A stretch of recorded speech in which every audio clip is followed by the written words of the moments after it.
Seperti yang diharapkan dari keturunan para abadi, masih ada beberapa orang kuat di antara mereka.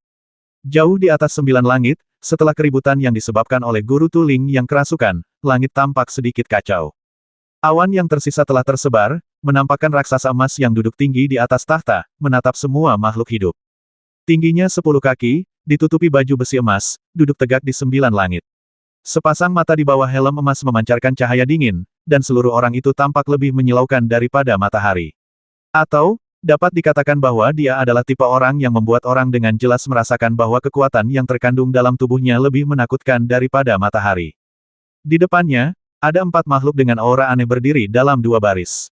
Mereka tidak berasal dari kelompok etnis yang sama. Aura di tubuh mereka sama mengerikannya, tetapi lebih lemah darinya. Dilihat dari status mereka, mereka tampaknya adalah bawahannya, berdiri seperti patung. Di depan sekelompok orang ini, 4 pilar tembaga besar telah didirikan. Master Tuling yang gila telah digantung, dan tidak diketahui apakah dia masih hidup atau mati. Rune yang tak terhitung jumlahnya bersinar, menekannya. Dia dikelilingi oleh para dewa dan jenderal yang terluka yang tak terhitung jumlahnya. Bahkan 2 dari 4 dewa dan jenderal di depan tahta terluka, jelas terluka oleh kekacauan sebelumnya. Hanya dengan menekan Master Tuling ini, ekspresi makhluk-makhluk dewa sudah agak serius. Bahkan dengan banyak dewa dan jenderal mereka tidak dapat mengalahkan biksu gila itu, yang hampir menyerbu tahta Raja Dewa. Pada akhirnya, Raja Dewa sendirilah yang menekan biksu itu. Itu benar-benar membuat mereka berpikir bahwa keturunan dewa-dewa Tianyuan memang tempat naga-naga tersembunyi dan harimau-harimau yang berjongkok. Akan tetapi, sebelum mereka bisa bersantai, mereka tiba-tiba melihat tatapan mata Raja Dewa menjadi sangat tajam. Seperti 2 pedang tajam, menatap lurus ke bawah. Merasa ada yang tidak beres, semua dewa pun serentak bergegas ke tepi awan, melihat ke bawah, lalu ekspresi mereka seketika berubah menjadi terkejut. Apa yang mereka lihat adalah persis pemandangan di mana penghalang langit dihancurkan oleh pedang cendekiawan tua itu. Kemudian, sebelum mereka sempat bereaksi, mereka melihat bahwa keempat jenderal dewa yang telah dikirim untuk mengendalikan situasi itu benar-benar musnah dalam kehampaan oleh pedang yang menyapu udara. Pemandangan ini membuat mereka kehilangan akal dan mereka hampir jatuh dari awan. Mereka tidak bisa menahan rasa panik di hati mereka. Dari mana datangnya guru seperti itu? Ledakan, garis darah membentang dari timur ke barat, membasmi puluhan ribu dewa dan makhluk, dan langsung menuju ke pusat medan perang. Para dewa dan makhluk yang agung dan perkasa, pada saat ini, nyawa mereka dipanen seperti rumput liar. Pemandangan seperti itu juga membuat mata para dewa terbakar panas. Berani. Pada saat ini, sebuah suara yang kuat terdengar, dan pembicaranya adalah Raja Dewa 9 Neter yang sedang duduk di atas tahta. Raja Dewa ini, atas perintah Dewa Penguasa, adalah orang pertama yang bergegas ke Tianyuan untuk menyampaikan maksud kedatangan Dewa Penguasa. Dia selalu merasa bahwa menggunakan dia untuk tugas seperti itu adalah pemborosan bakatnya, dan tidak mau melakukannya. Setelah kedatangannya, dia membiarkan para dewa di bawah komandonya melaksanakan rencana sesuai dengan penempatan sebelumnya. Dia sendiri bahkan tidak bergerak sampai biksu gila itu datang ke langit, dan kemudian dia menekannya 2 kali berturut-turut. Pada saat ini, melihat pemandangan di bawah awan, dia tiba-tiba menjadi marah, cahaya redup melintas di matanya, dan dia menatap sarjana tua itu. Aku ingin menyisakan sedikit nyawa untuk Tianyuan, tetapi karena mereka begitu bodoh, aku akan membasmi mereka semua. Raja Dewa berdiri. Dia tinggi. Saat dia berdiri, awan-awan di langit mulai berkumpul dan menghilang. Suaranya tanpa emosi dan dingin. Pertempuran ini dimaksudkan untuk menjadi peringatan bagi yang lain. Karena keturunan Dewa Tianyuan cukup berani, itu berarti kita belum cukup membasmi orang. Teruslah membasmi. Jika 10.000 tidak cukup, basmi 20.000. Jika 20.000 tidak cukup, basmi 100.000, basmi sampai mereka tidak punya keberanian untuk melawan. Saya akan menaati keinginan dewa. Para dewa lainnya berteriak keras, lalu mengikuti sosok Raja Dewa dan menukik turun ke medan perang di bawah awan. Momentum seluruh medan perang berubah pada saat ini. Menatap ke langit, mereka melihat beberapa sosok perlahan turun, terutama Raja Dewa yang tinggi di tengah, yang auranya tampaknya mampu meredupkan matahari. Makhluk-makhluk klan dewa meraung dan berteriak pada saat ini, dan para pembudidaya Tianyuan semuanya ketakutan, merasakan bahwa momentum seperti langit menekan mereka, dan mereka bahkan tidak bisa bernapas. Setiap pedang terbang di tangan mereka menjadi seberat gunung, dan mereka bahkan tidak bisa mengangkatnya. Raja Dewa telah tiba. Semua kultivator Tianyuan harus berlutut untuk memberi hormat. Mereka yang tidak berlutut akan mati. Di samping Raja Dewa, seseorang berteriak keras, dan suaranya bergemuruh ke segala arah, seperti guntur yang turun dari langit. Pada saat ini, semuanya sunyi dan tidak ada yang berani berbicara. Raja Dewa di langit seperti matahari, menarik perhatian semua orang. Namun di tengah medan perang, ada 3 orang yang bahkan tidak memandangnya. Pada saat ini, aura Yuan tua yang abadi sudah mulai menghilang, seperti orang tua yang kehabisan energi. Dia berbicara dan memandang orang-orang dengan kekurangan energi. Dia tertawa beberapa kali, dan menggelengkan kepalanya sambil mengejek diri sendiri. Setelah waktu yang lama, dia menarik celana panjang sarjana tua itu, mengangkat wajah tuanya, dan berusaha keras untuk mengeluarkan senyum yang lebih buruk daripada menangis. Kamu mengorbankan pemburu kecil, memaksa Xiaobai pergi, dan memberikan benih yang kamu tinggalkan kepada Fusu kecil, tetapi mencegahnya membentuk bayi abadi yang sebenarnya. Sekarang aku tahu, bahkan kegagalanmu di Nirvana, semua karena kepintaranku. Aku selalu ingin melakukan hal yang benar, tetapi, aku belum melakukan apapun dengan benar. Ya, sarjana tua itu bicaranya pelan, tapi terdiam beberapa saat sebelum tertawa lagi. Kamu punya niat baik, tapi kamu selalu melakukan hal-hal buruk. Kalimat ini tidak cukup untuk menghilangkan rasa kehilangan yang sangat dalam di hati Yuan Lao Shenxian. Dia menggelengkan kepalanya dengan sedih dan tersenyum pahit. Tidak heran kalian semua meninggalkanku. Kalian membenciku, Xiaobai juga membenciku, dan kalian membuatku menjadi pria yang kesepian. Jika dia membencimu, dia tidak akan datang ke sini untuk membasmimu sekarang.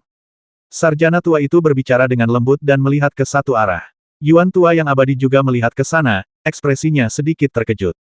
Tidak jauh darinya, ada sosok berpakaian putih dengan rambut putih berkibar tertiup angin. Sosok itu adalah Bai Qianzhang. Tidak seorang pun tahu sudah berapa lama dia berada di sana, tetapi dia berdiri tidak jauh dari sana, menatap Yuan tua yang abadi. Setelah melihat sarjana konfusianisme tua itu, dia tidak mendekat, memberi waktu bagi kedua orang itu untuk berbicara, tetapi dia juga tidak pergi, seolah-olah dia juga ingin menemani Yuan tua yang abadi untuk menghembuskan napas terakhirnya. Dewa tua Yuan memahami niatnya, dan jejak rasa bersalah serta permintaan maaf perlahan-lahan muncul di matanya. Dia perlahan mengulurkan tangannya, mengeluarkan senjata sihir penyimpanan, dan perlahan menamparkannya ke tangan sarjana tua itu. Dia berbicara semakin lancar, tetapi itu karena sedikit cahaya terakhir. Dia melirik sarjana tua itu, lalu ke Bai Qianzhang, dan mendesak. Kalian semua adalah anak-anak yang baik, dan kalian semua ditakdirkan untuk menjadi kebanggaan sepanjang masa. Akulah yang telah membuatmu seperti ini. Ini buah persik yang aku tipu dari Monkey Liar. Semuanya adalah buah persik giok merah terbaik. Kalian dapat membaginya, masing-masing setengah. Itu harus adil, dan tidak seorang pun boleh mengambil lebih banyak. Setelah seumur hidup mengalami ketidakadilan, apakah akhirnya saatnya melakukan sesuatu yang adil? Bai Qianzhang menghela napas, melangkah maju perlahan, dan berkata lembut, kami akan mengingat masalah ini, jangan khawatir, kami akan membalaskan dendamu. Kalimat ini jelas juga merupakan ungkapan pengampunan bagi Yuan abadi yang lama. Ketika dia dan cendekiawan tua itu mengatakan ini, mereka menoleh pada saat yang sama dan melihat ke arah Master Alam Abadi kecil dan yang lainnya yang sedang memata-matai di kehampaan tidak jauh dari sana. Hal ini segera membuat orang-orang ini merasa takut dan mereka melarikan diri ribuan mil jauhnya lagi tanpa berpikir, tidak ingin menjadi sasaran mereka. Tidak, jangan balas dendam. Pada saat ini, Dewa Tua Yuan menggelengkan kepalanya dengan kuat. Dia menggunakan hampir seluruh kekuatannya dan menunjuk ke arah Biksu Tianyuan yang tak berdaya di sekitarnya. Urat-urat di lehernya terlihat dan dia menggeram, balas dendam bagiku, tidak penting. Yang penting adalah menyelamatkan mereka. Menyelamatkan satu orang lagi lebih penting daripada balas dendam bagiku. Kau harus ingat ini, kalau tidak aku akan mati dengan penyesalan. Setelah mendengar kata-kata ini, Bai Qianzhang dan cendekiawan tua itu sama-sama terkejut, seolah-olah mereka tersentuh. Setelah melakukan hal-hal yang salah sepanjang hidupku, aku harus melakukan satu hal yang benar. Yuan tua abadi tertawa terbahak-bahak, dan tiba-tiba mendorong sarjana tua itu dengan paksa. Kemudian dia mengumpulkan semua kekuatan gaibnya, duduk tegak, dan berteriak keras, teman-teman lamaku yang terkasih, jangan menjauh dari ini lagi. Tianyuan dalam masalah. Jika kalian tidak mengambil tindakan sekarang, kapan lagi? Jangan hanya melihat keuntungan di depan kalian dan merusak reputasi kalian selamanya. Pergi, pergi, aku mati karena malu hari ini, aku harap kalian dapat belajar dari kesalahanku. Novel terbaru diterbitkan pertama kali di Liu 9 Suba. Suaranya bergema, mengandung sisa kekuatan sihir Yuan abadi, dan menyebar jauh dan luas, bahkan bergema di seluruh negara bagian. Itu seperti peringatan terakhir, disampaikan kepada mereka yang tetap berada di luar bencana ketika bencana itu akan terjadi. Setelah dia berkata demikian, dia akhirnya meninggal, dan tubuhnya menjadi kaku seperti fosil. Sampai kematiannya, wajahnya dipenuhi dengan ekspresi bersalah yang membeku. Sepupu, kita, sarjana tua itu menatap Bai Qianzhang dan berbicara dengan ekspresi rumit. Nenek moyang kita akhirnya melakukan hal yang benar, jadi mari kita dengarkan dia. Bai Qianzhang menghela napas, melihat sekeliling, dan berkata lembut selamatkan mereka. Pada saat ini, Raja Dewa telah turun dari 9 surga. Masing-masing dewa memimpin sekelompok dewa yang kuat dan bergegas ke 4 arah, membasmi para pembudidaya Tianyuan yang belum menyerah. Raja Dewa, yang auranya begitu kuat hingga tak terlukiskan, juga turun pada saat ini, dan menatap lurus ke arah sarjana tua itu, dengan jelas bermaksud untuk menantangnya bertarung. Namun, sarjana tua itu balas menatapnya, tetapi hanya menggelengkan kepalanya dan tersenyum. Kemudian, seluruh orang itu tiba-tiba berubah menjadi cahaya pedang dan menyapu ke arah penghalang langit utara dengan kecepatan yang tak terlukiskan. Biksu, apakah kau berani melawan aku? Raja Dewa sangat marah. Dia mengabaikan semua orang dan bergegas menuju cendekiawan tua itu sambil melambaikan tangan besar. Aku akan melawanmu, tetapi tidak sebelum aku menyelamatkan seseorang terlebih dahulu. Sarjana tua itu menjawab dengan suara rendah, dan tubuhnya seperti awan yang mengalir, terbang ribuan mil, dan dia datang ke penghalang langit di utara dan menebasnya dengan pedangnya. Ledakan, penghalang langit lainnya runtuh, dan para pembudidaya Tianyuan yang berkumpul di sini segera bergegas keluar seperti air pasang. Mengikuti keputusan akhir dari Yuan Abadi Tua, para biksu Tianyuan memulai pelarian mereka. Para jenderal dewa yang bergegas turun dari 9 surga mulai membentuk tim dan membantai para biksu Tianyuan yang melarikan diri. Pada saat yang sama, di alam Tianyuan, aura orang-orang kuat tersembunyi yang tak terhitung jumlahnya mulai terbangun. Kata-kata terakhir dari Immortal Yuan menyentuh hati banyak orang yang bagaikan batu. Saat penghalang langit yang memisahkan dunia ini dihancurkan oleh pedang cendekiawan tua itu, para kultivator Tianyuan yang akhirnya berhasil lolos tetapi terhalang oleh penghalang langit mulai melarikan diri dalam kawanan. Dalam waktu singkat sejak kedatangan para dewa, mereka telah mengalami terlalu banyak ketakutan dan teror. Sekarang setelah mereka akhirnya mendapat kesempatan, mereka secara alami akan melarikan diri dengan segala cara. Beberapa kultivator manusia yang telah menyerah juga berebut untuk melawan dan melarikan diri. Hancurnya dua penghalang langit itu tidak diragukan lagi berarti bahwa rencana para dewa tidak lagi sempurna dan bahkan mulai lepas kendali. Hal ini membuat para dewa marah, dan beberapa jenderal besar dan putra dewa masing-masing memimpin pasukan mereka untuk mengejar dan membantai. Kita harus melakukan ini sekaligus. Inilah tujuan dari hukum Raja Dewa. Lakukan secara langsung, basmi para dewa saat bertemu mereka, hancurkan para Buddha saat bertemu mereka, dan basmi para ibel saat bertemu mereka. Semua makhluk hidup di Tianyuan akan menjadi budak. Mereka yang bersedia berlutut dan menyerah akan menikmati kemuliaan tanpa akhir. Mereka yang menolak untuk menyerah akan dibasmi, cara mereka dihancurkan, dan seluruh klan mereka dimusnahkan. Seseorang yang memegang senjata ajaib berteriak di udara, yang langsung membuat banyak dewa dan makhluk bersorak. Di antara mereka, para dewa dan tuan muda dari ras tertentu, seperti Minotaur, adalah yang paling bersemangat. Awalnya, mereka telah menyerbu Tianyuan dan sudah penuh dengan niat membasmi. Semua orang tahu bahwa benua Tianyuan sangat kaya, dan ada banyak sumber daya dan harta dari alam abadi agung, jadi mereka tentu saja harus merebutnya terlebih dahulu. Tetapi ketika alam abadi agung benar-benar datang, mereka menerima kehendak dewa-dewa untuk mengejutkan Tianyuan dengan cara yang menggelegar, tetapi tidak melakukan terlalu banyak pembasmian. Strategi utama makhluk benua Tianyuan adalah menaklukkan dan memperbudak mereka, jadi pembasmian dan pembantaian mereka selalu terkendali dan mereka tidak berani bertindak terlalu jauh. Sekarang, tidak ada yang menyangka bahwa perlawanan makhluk-makhluk benua Tianyuan akan begitu kuat. Bahkan Raja Dewa Sembilan Neter pun marah dan mengeluarkan perintah pembasmian. Jadi mengapa kita harus bersikap sopan? Kita harus melampiaskan semua aura pembasmi kita dan berjuang untuk semua harta dan sumber daya. Raungan, raungan. Makhluk-makhluk dewata yang tak terhitung jumlahnya berhamburan keluar, memukul-mukul dada dan menghentakkan kaki, meraung ke angkasa, lalu berhamburan ke kejauhan. Penghalang langit hancur, dan makhluk Tianyuan yang terperangkap punya jalan keluar, tetapi itu juga seperti membuka kotak ajaib, dan makhluk para dewa juga keluar untuk mengejar mereka. Benua Tianyuan, negeri dongeng di alam semesta, tempat asal mula Taoisme, akhirnya membawa bencana terbesar sejak zaman kuno. Makhluk-makhluk dari klan dewa sangatlah kuat. Meskipun setelah kedatangan mereka, beberapa hasil yang mengejutkan telah berulang kali muncul, seperti 3 putra Tianyuan bekerja sama untuk mencekik putra petir dari klan dewa, Master Tuling dirasuki oleh Ibel dan menyerang 9 surga untuk melawan Jenderal Dewa, dan Sarjana Tua Misterius yang membasmi 4 dewa dengan 1 pedang, Del. Tetapi secara keseluruhan, kekuatan makhluk-makhluk dari klan dewa bukanlah sesuatu yang dapat dilawan oleh para kultivator Tianyuan. Yang terlemah dari makhluk-makhluk dari klan dewa tersebut memiliki basis kultivasi dari alam jiwa baru lahir. Meskipun banyak dari mereka tidak mengerti sihir, mereka tampaknya terlahir untuk menjadi begitu menakutkan. Di atas para dewa biasa, ada Jenderal Dewa, bahkan Raja Dewa, Tuan Dewa. Ini bukanlah kekuatan yang dapat dilawan oleh sekte biasa. Bagi beberapa sekte dan sekolah kecil, 3 atau 2 dewa dapat menghancurkan mereka dan membantai semua pengikut mereka. Selain itu, para dewa sangat agresif dan banyak ras memiliki kecepatan yang mengerikan. Sebelum mereka dapat bereaksi, banyak sekte dan sekolah telah diserang, dan beberapa meninggal, menyerah, atau melarikan diri.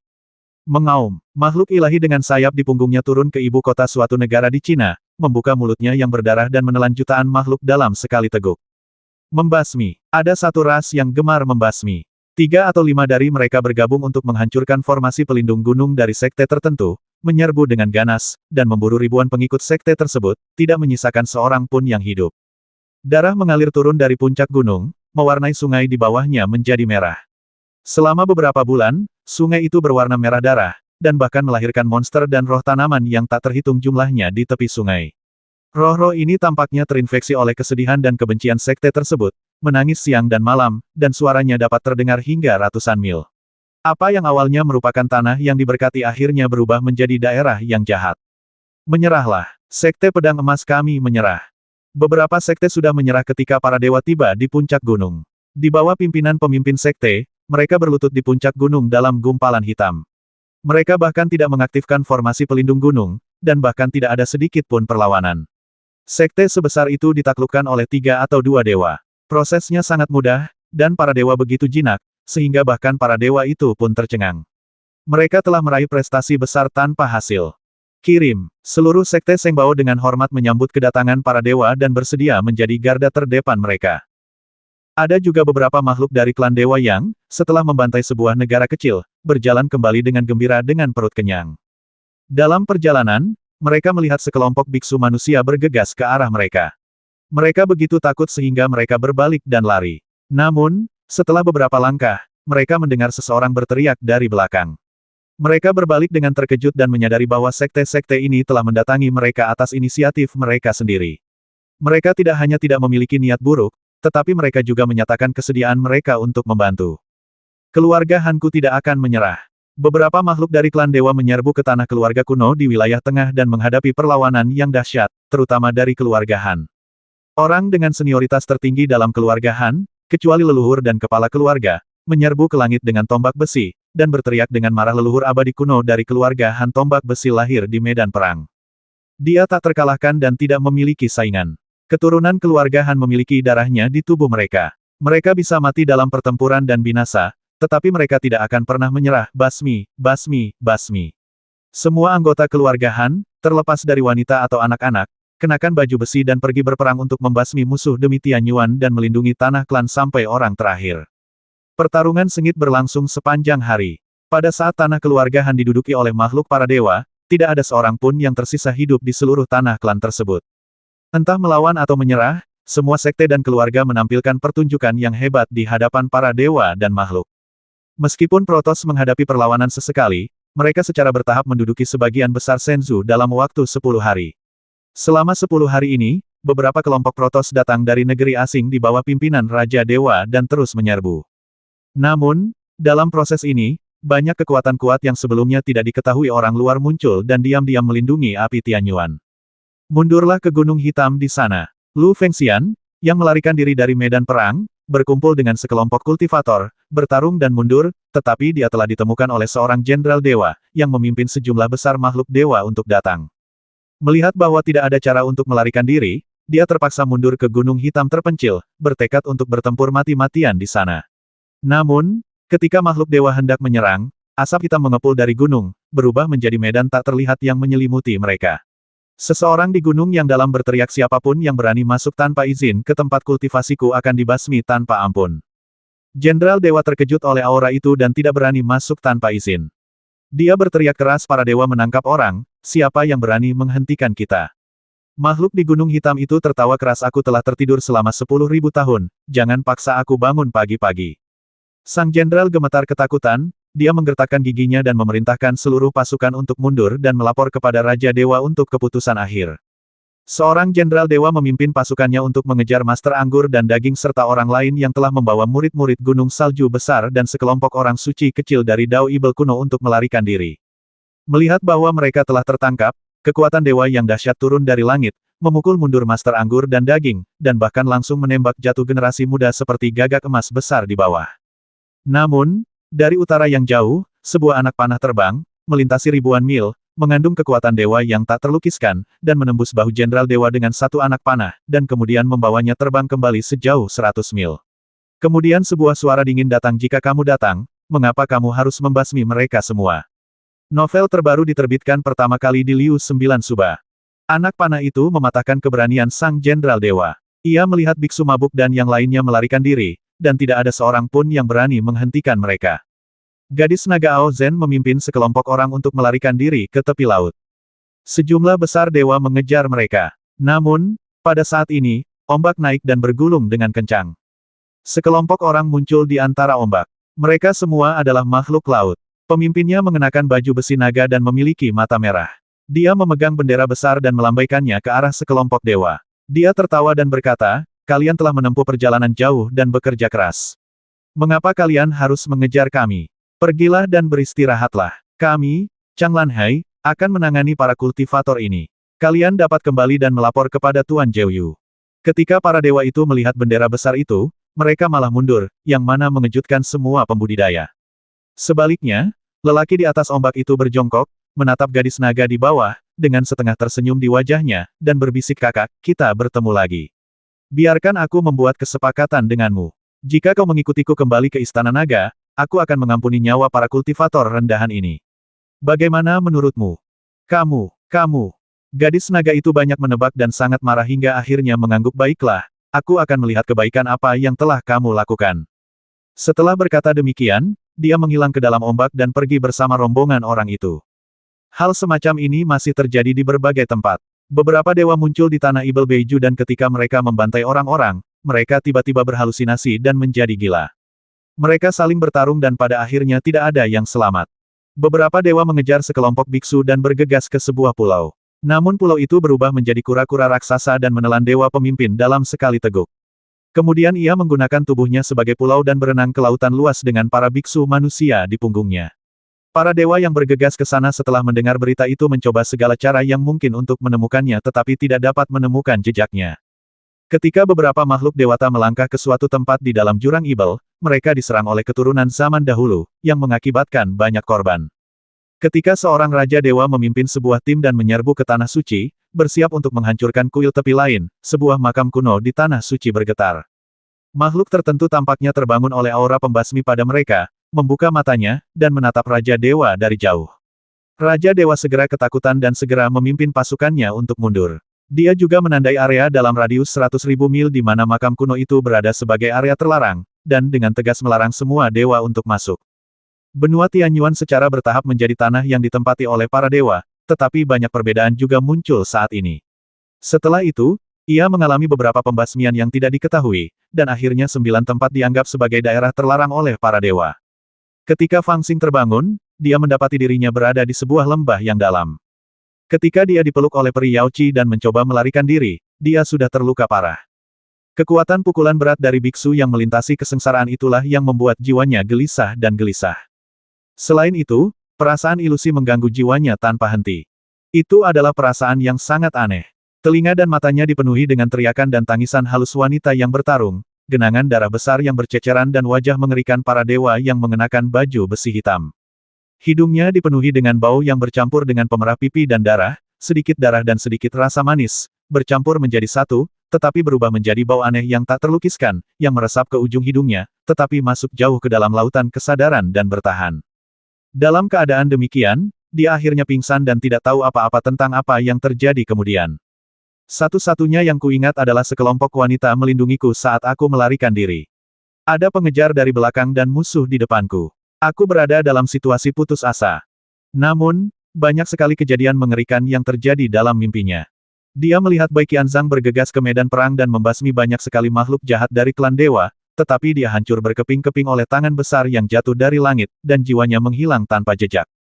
Dia juga melihat Raja Jahat Dapeng berubah menjadi burung vermilion, bertarung dengan seorang Jenderal Dewa, keduanya terluka. Cakar burung vermilion menembus dada Jenderal Dewa, dan pisau terakhir milik Jenderal Dewa juga memotong tubuhnya menjadi dua. Dia juga melihat lelaki tua Hukin melindungi tempat peristirahatan sekelompok kultivator manusia yang belum pernah dia temui, dan kewalahan oleh makhluk-makhluk klan dewa yang mengikutinya. Sulit untuk membedakan kebenaran dari kepalsuan, saya tidak tahu apakah itu mimpi atau kenyataan.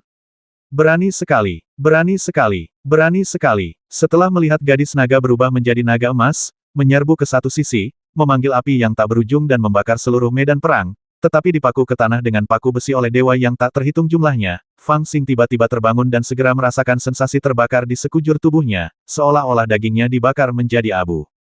Rasa sakitnya tak terlukiskan, dan di matanya, dia melihat sosok beberapa wanita, 3 di antaranya meringkuk di tengah, dan beberapa wanita lainnya dengan lembut menyeka keringat dingin dari dahi mereka, mata mereka sangat rumit. Jangan bergerak, orang yang berbicara adalah seorang wanita yang duduk di depannya. Dia cantik, tetapi kehilangan satu lengan. Pada saat ini, satu-satunya tangannya yang tersisa menekan 3 kaki di depan dadanya, mentransfer kekuatan sihir hangat ke dalam tubuhnya, menekan apinya yang hampir tak terkendali. Suaranya dengan cepat menjelaskan benih abadi di tubuhmu telah lepas kendali dan hampir menjadi gila. Kami mencoba membantumu menekannya, tetapi kami tidak memahami misteri bayi abadi, jadi kami tidak dapat membantumu memecahkan masalah ini. Kamu masih perlu mengarahkan api itu sendiri dan kembali ke sumbernya. Dirasuki, hati Fang Xing bergetar, dan dia menyadari apa yang telah terjadi padanya. Dia tidak punya waktu untuk bertanya lebih banyak dan mulai melatih keterampilan mendalamnya. Dia memiliki sumber abadi yang sangat besar di dalam tubuhnya, yang diubah dari api sejati Samadhi. Itu memiliki semua jenis kekuatan magis dan merupakan fondasi terbesarnya sekarang. Namun, dalam pertempuran di Gunung Kueji, dia diserang oleh beberapa master dari alam abadi kecil dan terluka parah. Sumber abadinya hampir hancur. Tetapi bagaimanapun juga, itu adalah sumber abadi. Kekokohan fondasinya tidak terbayangkan oleh orang biasa. Itu pulih dengan cepat. Tetapi pada saat ini, Fang Xing begitu gelisah sehingga dia bahkan lupa menguras kekuatan sumber abadi, sehingga mereka mulai menyebar tanpa ampun dan bahkan menjadi bumerang. Api Samadhi aslinya terbentuk dari Samadhi amarah, kemarahan, dan aspirasi, sehingga emosi punya pengaruh besar padanya. Fang Xing awalnya adalah orang yang memiliki tekad yang besar, itulah sebabnya ia berhasil mengoperasikan api Samadhi. Namun, ketika ia melarikan diri dari medan perang, ia menjadi gelisah dan kehilangan akal sehatnya, yang menyebabkan api Samadhi menjadi tidak terkendali dan hampir membuatnya jatuh ke dalam keadaan terobsesi. Namun, setelah ia sadar kembali, ia menyadari keseriusan masalah tersebut dan segera menyingkirkan pikirannya yang mengganggu. Pikirannya terfokus, dan api abadi yang mengamuk di tubuhnya, yang bahkan tidak dapat dipadamkan oleh wanita peri berlengan 1 dan 3 Master Naschen Soul lainnya, segera berkumpul bersama seperti kuda liar yang jinak dan perlahan tenggelam. Seperti gelombang yang mengamuk, tiba-tiba berhenti mengeluarkan suara apapun dan berubah menjadi sumur kuno. Seperti yang diharapkan dari bayi peri. Wanita peri berlengan 1 dan 2 wanita lainnya yang membantu Fang Xing menekan luka-lukanya tampak ketakutan di mata mereka dan tampak sangat terkejut. Mereka bertiga telah membantu Fang Xing menekan api peri yang tak terkendali selama 3 hari penuh. Selama waktu itu mereka telah menghabiskan harta yang tak terhitung jumlahnya dan bahkan menggunakan semua kekuatan sihir mereka sendiri. Namun, mereka hanya bisa menekan api peri yang tidak sadar itu. Menurut pendapat mereka, kekuatan ini bahkan telah melampaui kekuatan melampaui malapetaka dan begitu dahsyat sehingga tidak terbayangkan. Tetapi setelah Fang Xing bangun, semua api peri menjadi tidak terlihat hanya dengan satu pikiran. Artinya, meskipun Ibel kecil di hadapan mereka ini baru saja membentuk bayi abadi belum lama ini, fondasinya yang kuat, kekuatan sihirnya yang dahsyat, bahkan kekuatan tubuh fisiknya, sudah jauh melampaui para Naschen Soul lama yang sudah berada di tahap Naschen Soul selama puluhan bahkan ratusan tahun.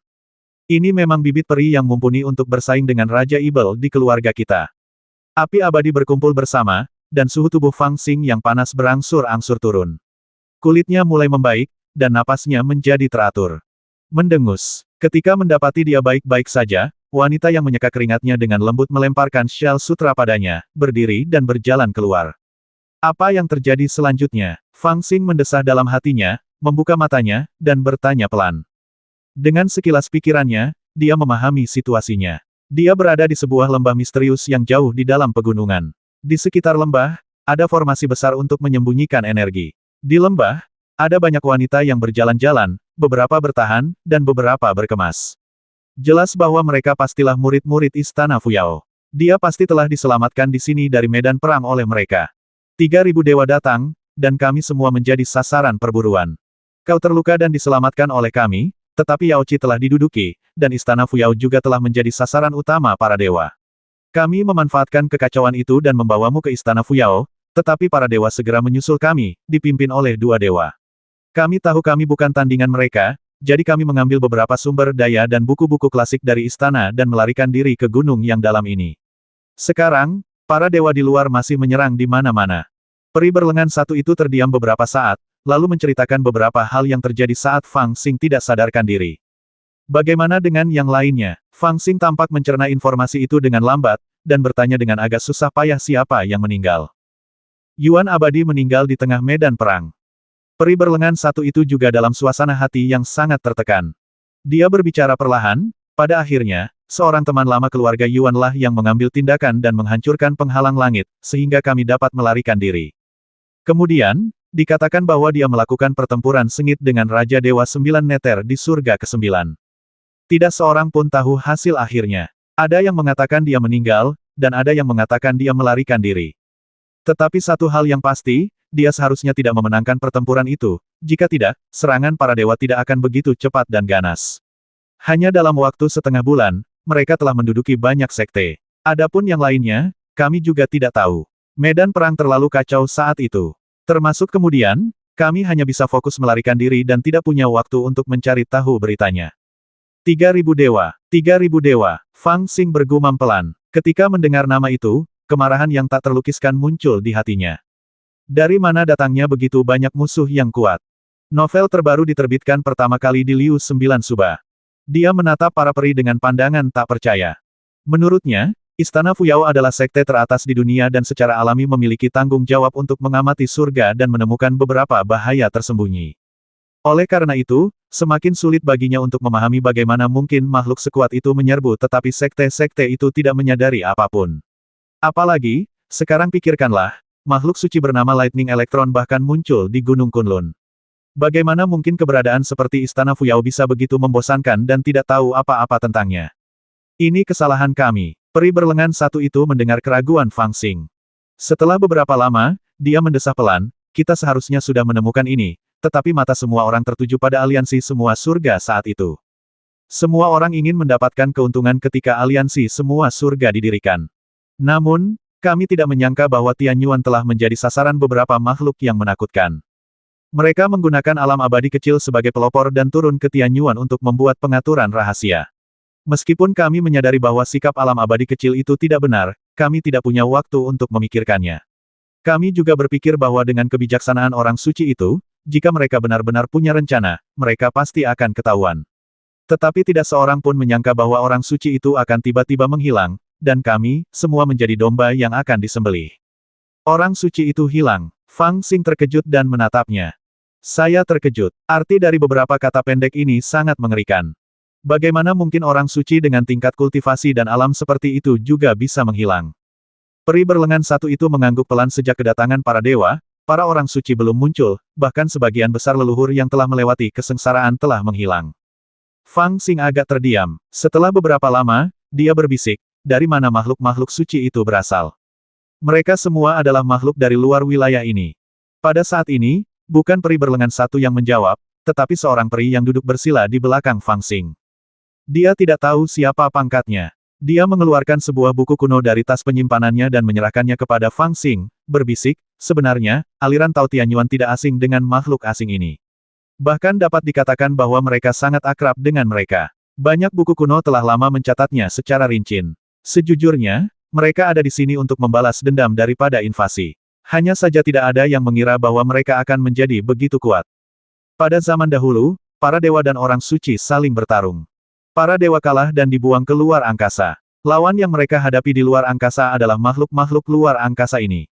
Mereka bertempur dalam pertempuran yang tak terhitung jumlahnya untuk memperebutkan tempat berlatih. Para dewa kuno sangat kuat dan menekan 3.000 makhluk luar angkasa, merebut tanah leluhur mereka, dan menjadikan mereka budak. Haha, lucu juga mengatakan bahwa nama klan dewa sebenarnya diberikan kepada mereka oleh para dewa kuno. Budak-budak para dewa disebut jenderal-jenderal dewa. Perbudakan abadi. Kalimat ini mengejutkan Fang Xing untuk waktu yang lama. Meskipun dia sudah lama tahu bahwa makhluk-makhluk dari luar domain ini pasti berhubungan dengan Tianyuan, dari berbagai ras mereka semua berbicara bahasa yang sama dengan manusia, yang menunjukkan bahwa mereka pasti memiliki kontak dekat dengan manusia. Namun, jawaban ini masih membuatnya merasa sedikit tidak percaya. Makhluk-makhluk yang kuat dan ganas yang menyebut diri mereka dewa sebenarnya dikalahkan oleh para dewa Tianyuan kuno dan bahkan diperbudak untuk siapa yang tahu berapa lama. Pada zaman dahulu kala, ketika makhluk abadi dan manusia terhubung, banyak dewa asing ini telah turun ke Tianyuan. Namun, sebagian besar dari mereka didorong oleh makhluk abadi untuk menyeberangi kehampaan guna menyampaikan pesan, atau mereka langsung dikirim ke para Taois di bawah sebagai orang kuat. Bahkan di dunia manusia saat ini, masih banyak ras yang memiliki darah mereka. Namun, hanya ada sedikit catatan tentang perang besar antara makhluk abadi dan mereka dalam buku-buku kuno. Hanya ada beberapa kata makhluk abadi terbang menyeberang dan melihat setan jahat. Mereka memakan darah dan meminumnya, dan memilih orang untuk dilahap. Para makhluk abadi mengalahkan mereka dan mengajari mereka peradaban untuk menyingkirkan sejarah biadab. Peri dari Yaochi tampaknya mengetahui sejarah kuno ini dengan sangat baik. Dia menjelaskan kepada Fang Xing dengan suara tenang, dewa-dewa itu seharusnya adalah makhluk yang lahir dari dunia luar. Banyak dari mereka yang berbeda dari manusia. Mereka secara alami kuat dan tidak perlu berlatih sama sekali. Darah mereka sendiri adalah rumah harta karun. Selama mereka tumbuh dengan lancar, mereka bisa sekuat Raja Peri. Namun, hukum langit dan bumi menentukan bahwa semakin kuat mereka, semakin langka jumlah mereka. Seharusnya sangat sulit bagi para dewa kuno untuk melawan lawan-lawan ini, tetapi mereka tetap menang pada akhirnya. Mereka tidak membasmi mereka semua, tetapi mengajari mereka bahasa manusia, mewariskan peradaban mereka, dan mencoba berasimilasi dengan mereka. Pendekatan ini seharusnya berhasil. Selama bertahun-tahun setelah itu, bahkan di seluruh zaman kuno, para dewa dan makhluk abadi hidup dalam hubungan yang berdampingan. Bahkan sekarang, masih banyak orang di dunia yang mengatakan para dewa, mengacu pada para dewa dan makhluk abadi kuno. Selain itu, para dewa tidak terlalu memperbudak mereka, sehingga banyak orang hanya menempatkan para dewa dan makhluk abadi pada level yang sama. Kami juga telah berspekulasi berkali-kali tentang malapetaka di masa depan, tetapi tidak peduli bagaimana kami memikirkannya, kami tidak akan pernah berpikir bahwa malapetaka itu terkait dengan para dewa. Pertama, mereka telah lama terdidik. Kedua, karena mereka ditekan oleh para dewa, bagaimana mereka bisa menjadi musuh Tianyuan. Bahkan 3.000 dewa berkumpul bersama dan menyerbu Tianyuan bersama-sama. Wanita peri itu mengerutkan kening sambil menganalisis dengan tenang, dan akhirnya memberikan spekulasinya sendiri setelah penyegelan surga. Sesuatu pasti telah terjadi pada para dewa, sehingga mereka tidak dapat lagi menekan para dewa ini. Mereka mungkin telah menjadi tidak setia karena kekuatan mereka yang luar biasa, atau mereka mungkin masih membenci sejarah yang memalukan. Itulah sebabnya mereka datang ke Tianyuan untuk memperbudak semua makhluk di Tianyuan. Sayangnya, Tianyuan saat ini terlalu lemah untuk menghadapi mereka. Para orang suci dan banyak pendahulu yang telah melampaui kesengsaraan telah menghilang. Bagi para dewa asing saat ini, Tianyuan tidak memiliki kekuatan untuk bertarung sama sekali. Hanya masalah waktu sebelum mereka sepenuhnya diperbudak. Ketiga peri Yaochi mendengarkan dengan tenang. Mereka seharusnya membicarakan hal-hal ini saat Fang Xing tidak sadarkan diri. Utang yang ditanggung leluhur kita kini dilunasi oleh keturunan kita. Ini juga semacam karma. Tak ada lagi yang perlu diutarakan. Orang yang berbicara adalah yang paling pendiam dari ketiga peri Yaochi. Dialah yang melarikan diri dari medan perang dengan Fang Xing di pelukannya. Dia cantik, tetapi temperamennya tampak sedikit lemah. Dia diam sampai sekarang, tetapi kata-kata yang diucapkannya membungkam peri berlengan satu dan dua lainnya. Ketiganya sama seperti yang lainnya. Ketika mereka pertama kali melihat 3.000 dewa datang dan membasmi banyak kerabat dan teman mereka, dan mengirimkan pasukan besar untuk memaksa semua orang Tianyuan menjadi budak, mereka sangat marah. Tetapi setelah mengetahui tentang cerita lama ini, mereka dipenuhi dengan kebingungan tentang masa depan, dan bahkan kebencian mereka terhadap 3.000 dewa tidak begitu kuat lagi. Mereka merasa bahwa ini adalah pembalasan. Para dewa kuno pernah mengalahkan para dewa dan memperbudak mereka. Sekarang mereka telah turun ke Tianyuan dan kembali untuk membalas dendam. Sepertinya tidak banyak yang bisa dikatakan. Kadang-kadang, mereka bahkan mencari-cari alasan untuk diri mereka sendiri, secara tidak sadar mencoba membuktikan bahwa para dewa kuno saat itu tidak begitu kejam terhadap para dewa ini. Mereka mengajarkan para dewa ini bahasa dan peradaban manusia dan mengajarkan mereka untuk menyingkirkan kebiadaban. Ini semua adalah perbuatan yang hebat. Tetapi mengapa para dewa ini tidak menghargainya, dan malah menyerbu Tianyuan dalam skala besar dan kembali untuk membalas dendam pada keturunan para dewa ini? Tentu saja pikiran-pikiran itu hanya ada di alam bawah sadar mereka dan tidak diungkapkan dengan lantang, dan mereka sendiri pun tidak menyadarinya. Namun, satu hal yang sangat jelas, yaitu momentum mereka telah melemah drastis. Haha, menurutmu apakah wajar jika para dewa ini kembali untuk membalas dendam? Setelah mendengar kata-katanya, Fang Xing tersenyum dan berbicara, menatapnya dengan tatapan aneh di matanya. Peri itu sedikit terkejut, lalu menggelengkan kepalanya dan berkata tentu saja tidak seperti yang seharusnya, tapi bagaimanapun juga, ada cara untuk melakukannya. Wanita adalah wanita, bahkan wanita di Istana Fuyao tidak berbeda dengan wanita di tempat lain. Fang Xing memotong perkataannya, lalu melengkungkan bibirnya dan berkata, rambutmu panjang, tetapi pengetahuanmu pendek. Kalimat seperti itu membuat suasana percakapan yang tadinya tenang menjadi sedikit serius. Bagaimanapun juga, Istana Fuyao lah yang menyelamatkan nyawa Fang Xing. Pada saat ini, nada sarkastik Fang Xing tidak diragukan lagi membuat ketiga peri itu tampak tidak senang. Kalian semua takut sekarang. Fang Xing berbicara langsung, dengan sangat tidak sopan saya mempelajari lagi kitab-kitab klasik dan menemukan bahwa nenek moyang kita pernah menindas mereka sebelumnya. Saya pikir wajar saja jika mereka menindas kita kembali sekarang, bukan? Kita tidak bisa mengatakan bahwa hanya kita yang bisa menindas orang lain dan mereka tidak bisa menindas kita, bukan? Haha, apakah ini yang kamu pikirkan sekarang? Dia berkata dengan nada bercanda, mengejek dan menyindir, tanpa kesopanan tetapi menurut saya, ini adalah omong kosong belaka, sangat menjijikkan. Seberapa bodohnya seseorang untuk memiliki ide seperti itu? Seberapa pengecutnya seseorang untuk menggunakan alasan seperti itu untuk meyakinkan dirinya sendiri? Haha, menurut saya, orang-orang seperti itu harus dibuang dan dibiarkan mati kelaparan. Setelah itu, dia tiba-tiba berdiri dan meregangkan tubuhnya, tulang-tulangnya berderak. Dia menggertakkan giginya dan sedikit kekejaman muncul di matanya. Semua orang ingin menjalani kehidupan yang lebih baik, dan semua orang ingin orang-orang di sekitarnya menjalani kehidupan yang lebih baik. Kebenaran harus diberitahukan kepada orang-orangnya sendiri, dan satu-satunya hal yang dapat Anda katakan kepada orang luar adalah tinju Anda. Jadi jangan berpikir bahwa wajar bagi orang lain untuk membalas dendam. Alasan Anda berpikir demikian adalah karena Anda takut. Di masa lalu, sejak nenek moyang kita pergi berperang dengan mereka, pasti ada alasan bahwa itu adalah Anda atau saya. Tidak ada yang perlu dikatakan. Mengapa Anda harus menyalahkan diri sendiri ketika Anda dapat menyalahkan lawan Anda? Mendengarnya bicara tentang aliran budaya bandit ini dengan nada biasa-biasa saja, ketiga peri di Istana Fuyao semuanya tampak sedikit aneh, samar-samar merasa seolah-olah ada sesuatu yang telah dilepaskan di hati mereka, tetapi mereka tidak begitu mengerti apa yang ingin dia ungkapkan. Tidak seorang pun tahu apa yang terjadi pada para dewa abadi yang mengalahkan para dewa ini dan memperbudak mereka, dan kemana mereka pergi. Namun, itu tidak penting. Bahkan tidak penting apakah kelompok orang menyebalkan yang menyebut diri mereka sebagai dewa adalah malapetaka dalam legenda. Aku tahu bahwa mereka datang dan membasmi banyak orang yang kukenal, dan bahkan aku menderita di tangan mereka. Mereka tidak bisa pergi dengan damai. Mereka telah dikalahkan oleh para dewa kuno sebelumnya, yang berarti bukan karena mereka terlalu kuat, tetapi karena kita terlalu lemah. Ketika dia sampai di akhir, ada sedikit api di mata Fang Xing, dan suaranya dipenuhi dengan aura pembasmi yang belum pernah terjadi sebelumnya. Kalau begitu gunakan saja mereka sebagai batu asah. Lebih baik daripada tidak menemukan beberapa orang di dunia yang bisa beradu tanding dengan kita, memaksa dua orang asing seperti kita untuk bertarung satu sama lain, kan? Hehe, aku teringat orang menyebalkan Lu Fengxian itu. Ada banyak orang di dunia yang menderita karena kurangnya kesempatan yang sama seperti dia. Sekarang kesempatan besar telah tiba, kesempatan yang lebih besar dari 9 peti mati di langit. Aku bahkan mulai meragukan apakah orang-orang yang melemparkan 9 peti mati ke benua Tianyuan benar-benar meninggalkan kesempatan untuk Tianyuan, yaitu para dewa ini. Setelah mendengar kata-katanya, ketiga peri itu semuanya tampak sedikit aneh. 3.000 dewa telah turun, dunia sedang berperang, dan keempat negara putus asa. Bagaimana mungkin Ibel kecil ini benar-benar bersemangat? Terlebih lagi, masalah yang telah mereka bahas sebelumnya adalah bagaimana agar dapat bertahan hidup di bawah pengawasan para dewa, mempertahankan hidup dan api mereka terlebih dahulu, lalu menunggu kesempatan yang tepat, menunggu kembalinya para santo dan ahli kesusahan yang telah menghilang. Novel terbaru diterbitkan pertama kali di Liu 9 Suba.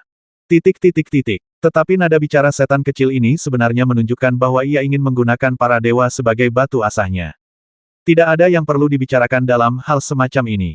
Daripada berharap orang-orang kudus akan kembali untuk menyelamatkan kita, lebih baik pikirkan solusinya sendiri.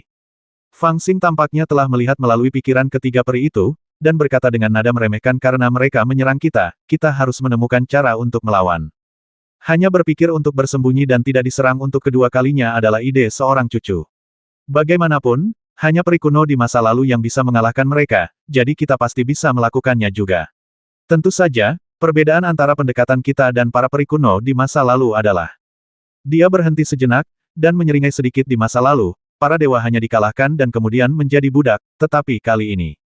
Aku akan membasmi mereka semua.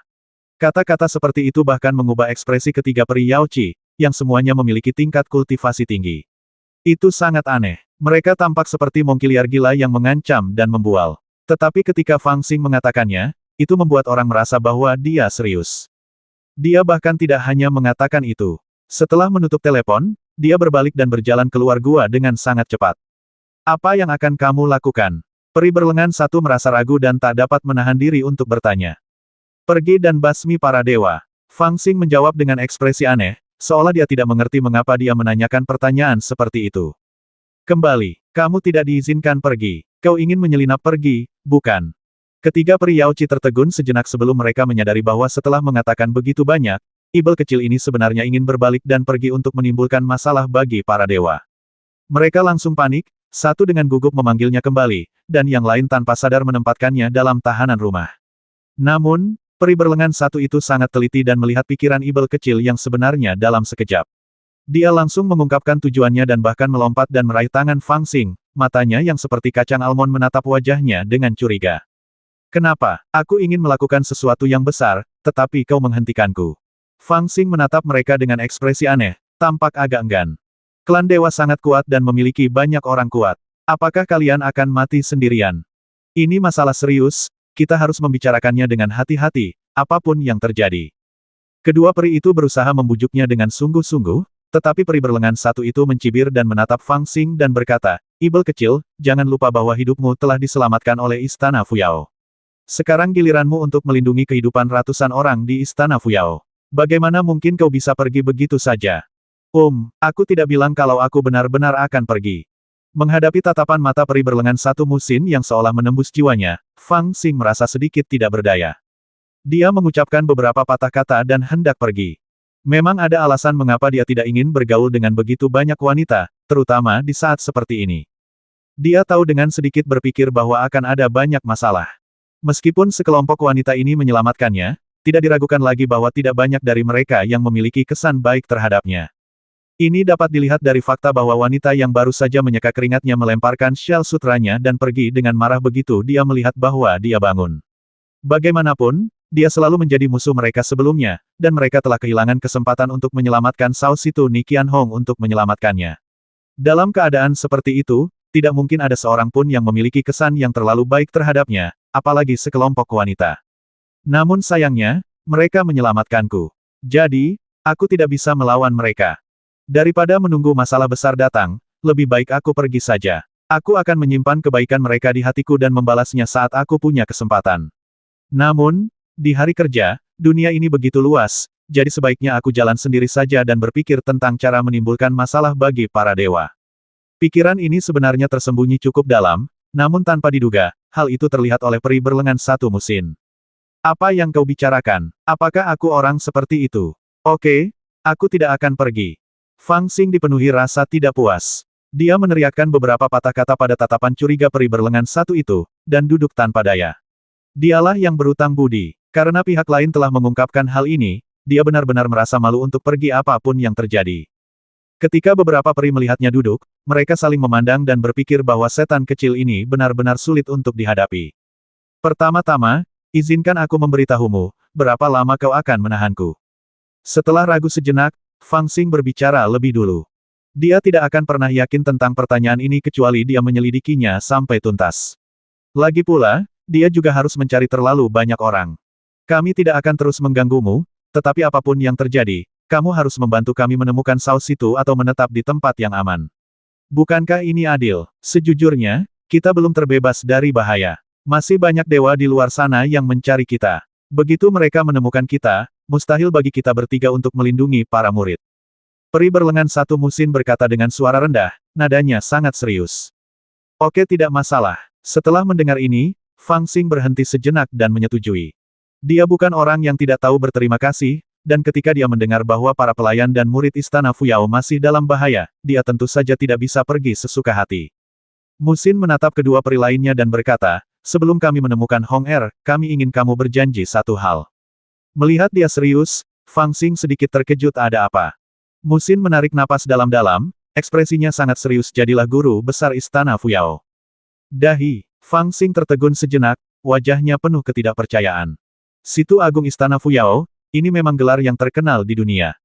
Dia bukan hanya pemimpin sekolah Tao terbaik dunia, yang melambangkan status tertinggi, tetapi dia juga salah satu sinonim dari yang terkuat di dunia. Yang lebih penting, semua orang di dunia tahu bahwa Situ Agung Istana Fuyao memiliki 3.000 selir dan sangat cantik dan diberkati. Dapat dikatakan bahwa di dunia kultivasi, hampir semua orang bermimpi menjadi Situ Istana Fuyao, tetapi tentu saja, itu hanya mimpi. Pewarisan posisi Situ sangat ketat. Orang biasa tidak akan bisa mendapatkannya bahkan jika mereka bereinkarnasi selama 10 kehidupan. Fang Xing tidak pernah menyangka bahwa, selain bertarung dengannya, dia akan memiliki hubungan dengan Situ Istana Fuyao.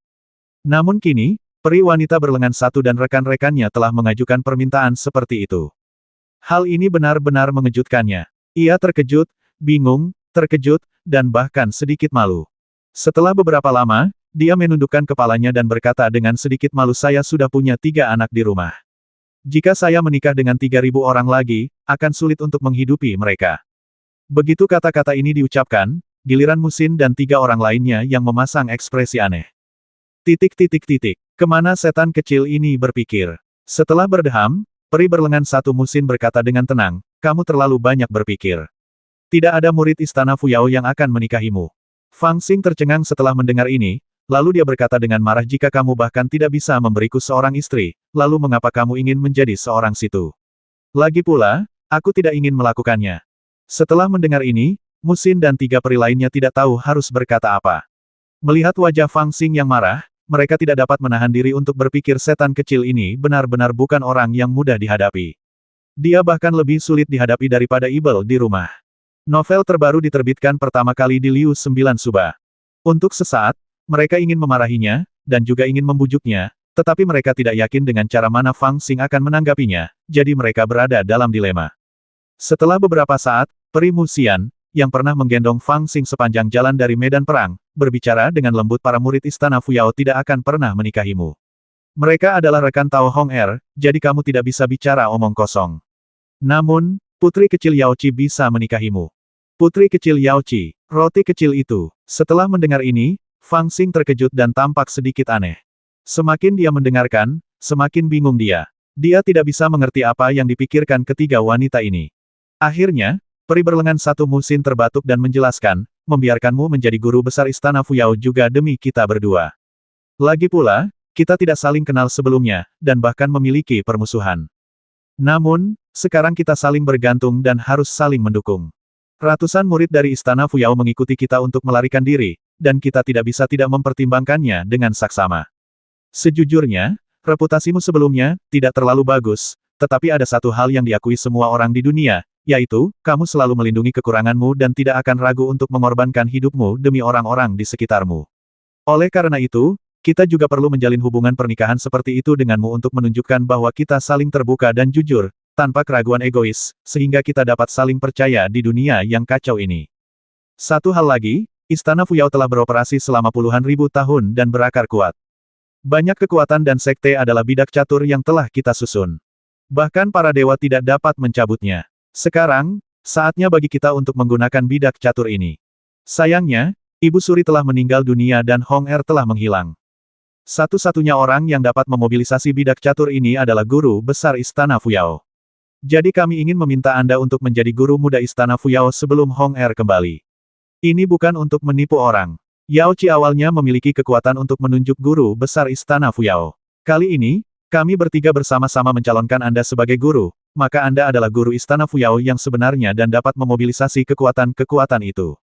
Pada titik ini, peri berlengan satu Musin berhenti sejenak, tetapi peri Musian mengambil alih pembicaraan tentu saja, ada hal lain. Orang luar mungkin menganggapnya tidak penting, tetapi itu sangat penting bagi kami para wanita. Ratusan murid perempuan di Istana Fuyao membutuhkan perlindunganmu, tetapi mereka adalah orang-orang Hong Er. Tinggal bersama pria dewasa sepertimu sepanjang hari, reputasi mereka tidak dapat diabaikan. Oleh karena itu, kami ingin menikahkan gadis kecil Xiao Xing denganmu. Dengan cara ini, sah bagimu untuk melindungi mereka, dan reputasimu akan jauh lebih baik. Setelah mendengarkan penjelasan ketiga peri itu, Fang Xing masih bingung, dan sebuah pikiran muncul di benaknya apa yang sebenarnya terjadi di sini. Harus kukatakan bahwa pikiran wanita sangatlah peka. Di antara berbagai masalah yang dipikirkan Fang Xing, kecuali poin kedua, dia hampir tidak dapat memahami yang lainnya. Mereka menyelamatkan hidupnya, jadi tentu saja dia tidak akan meninggalkan mereka. Namun, mereka tidak percaya padanya. Apakah mereka harus menikah dengannya sebelum mereka mempercayainya sepenuh hati?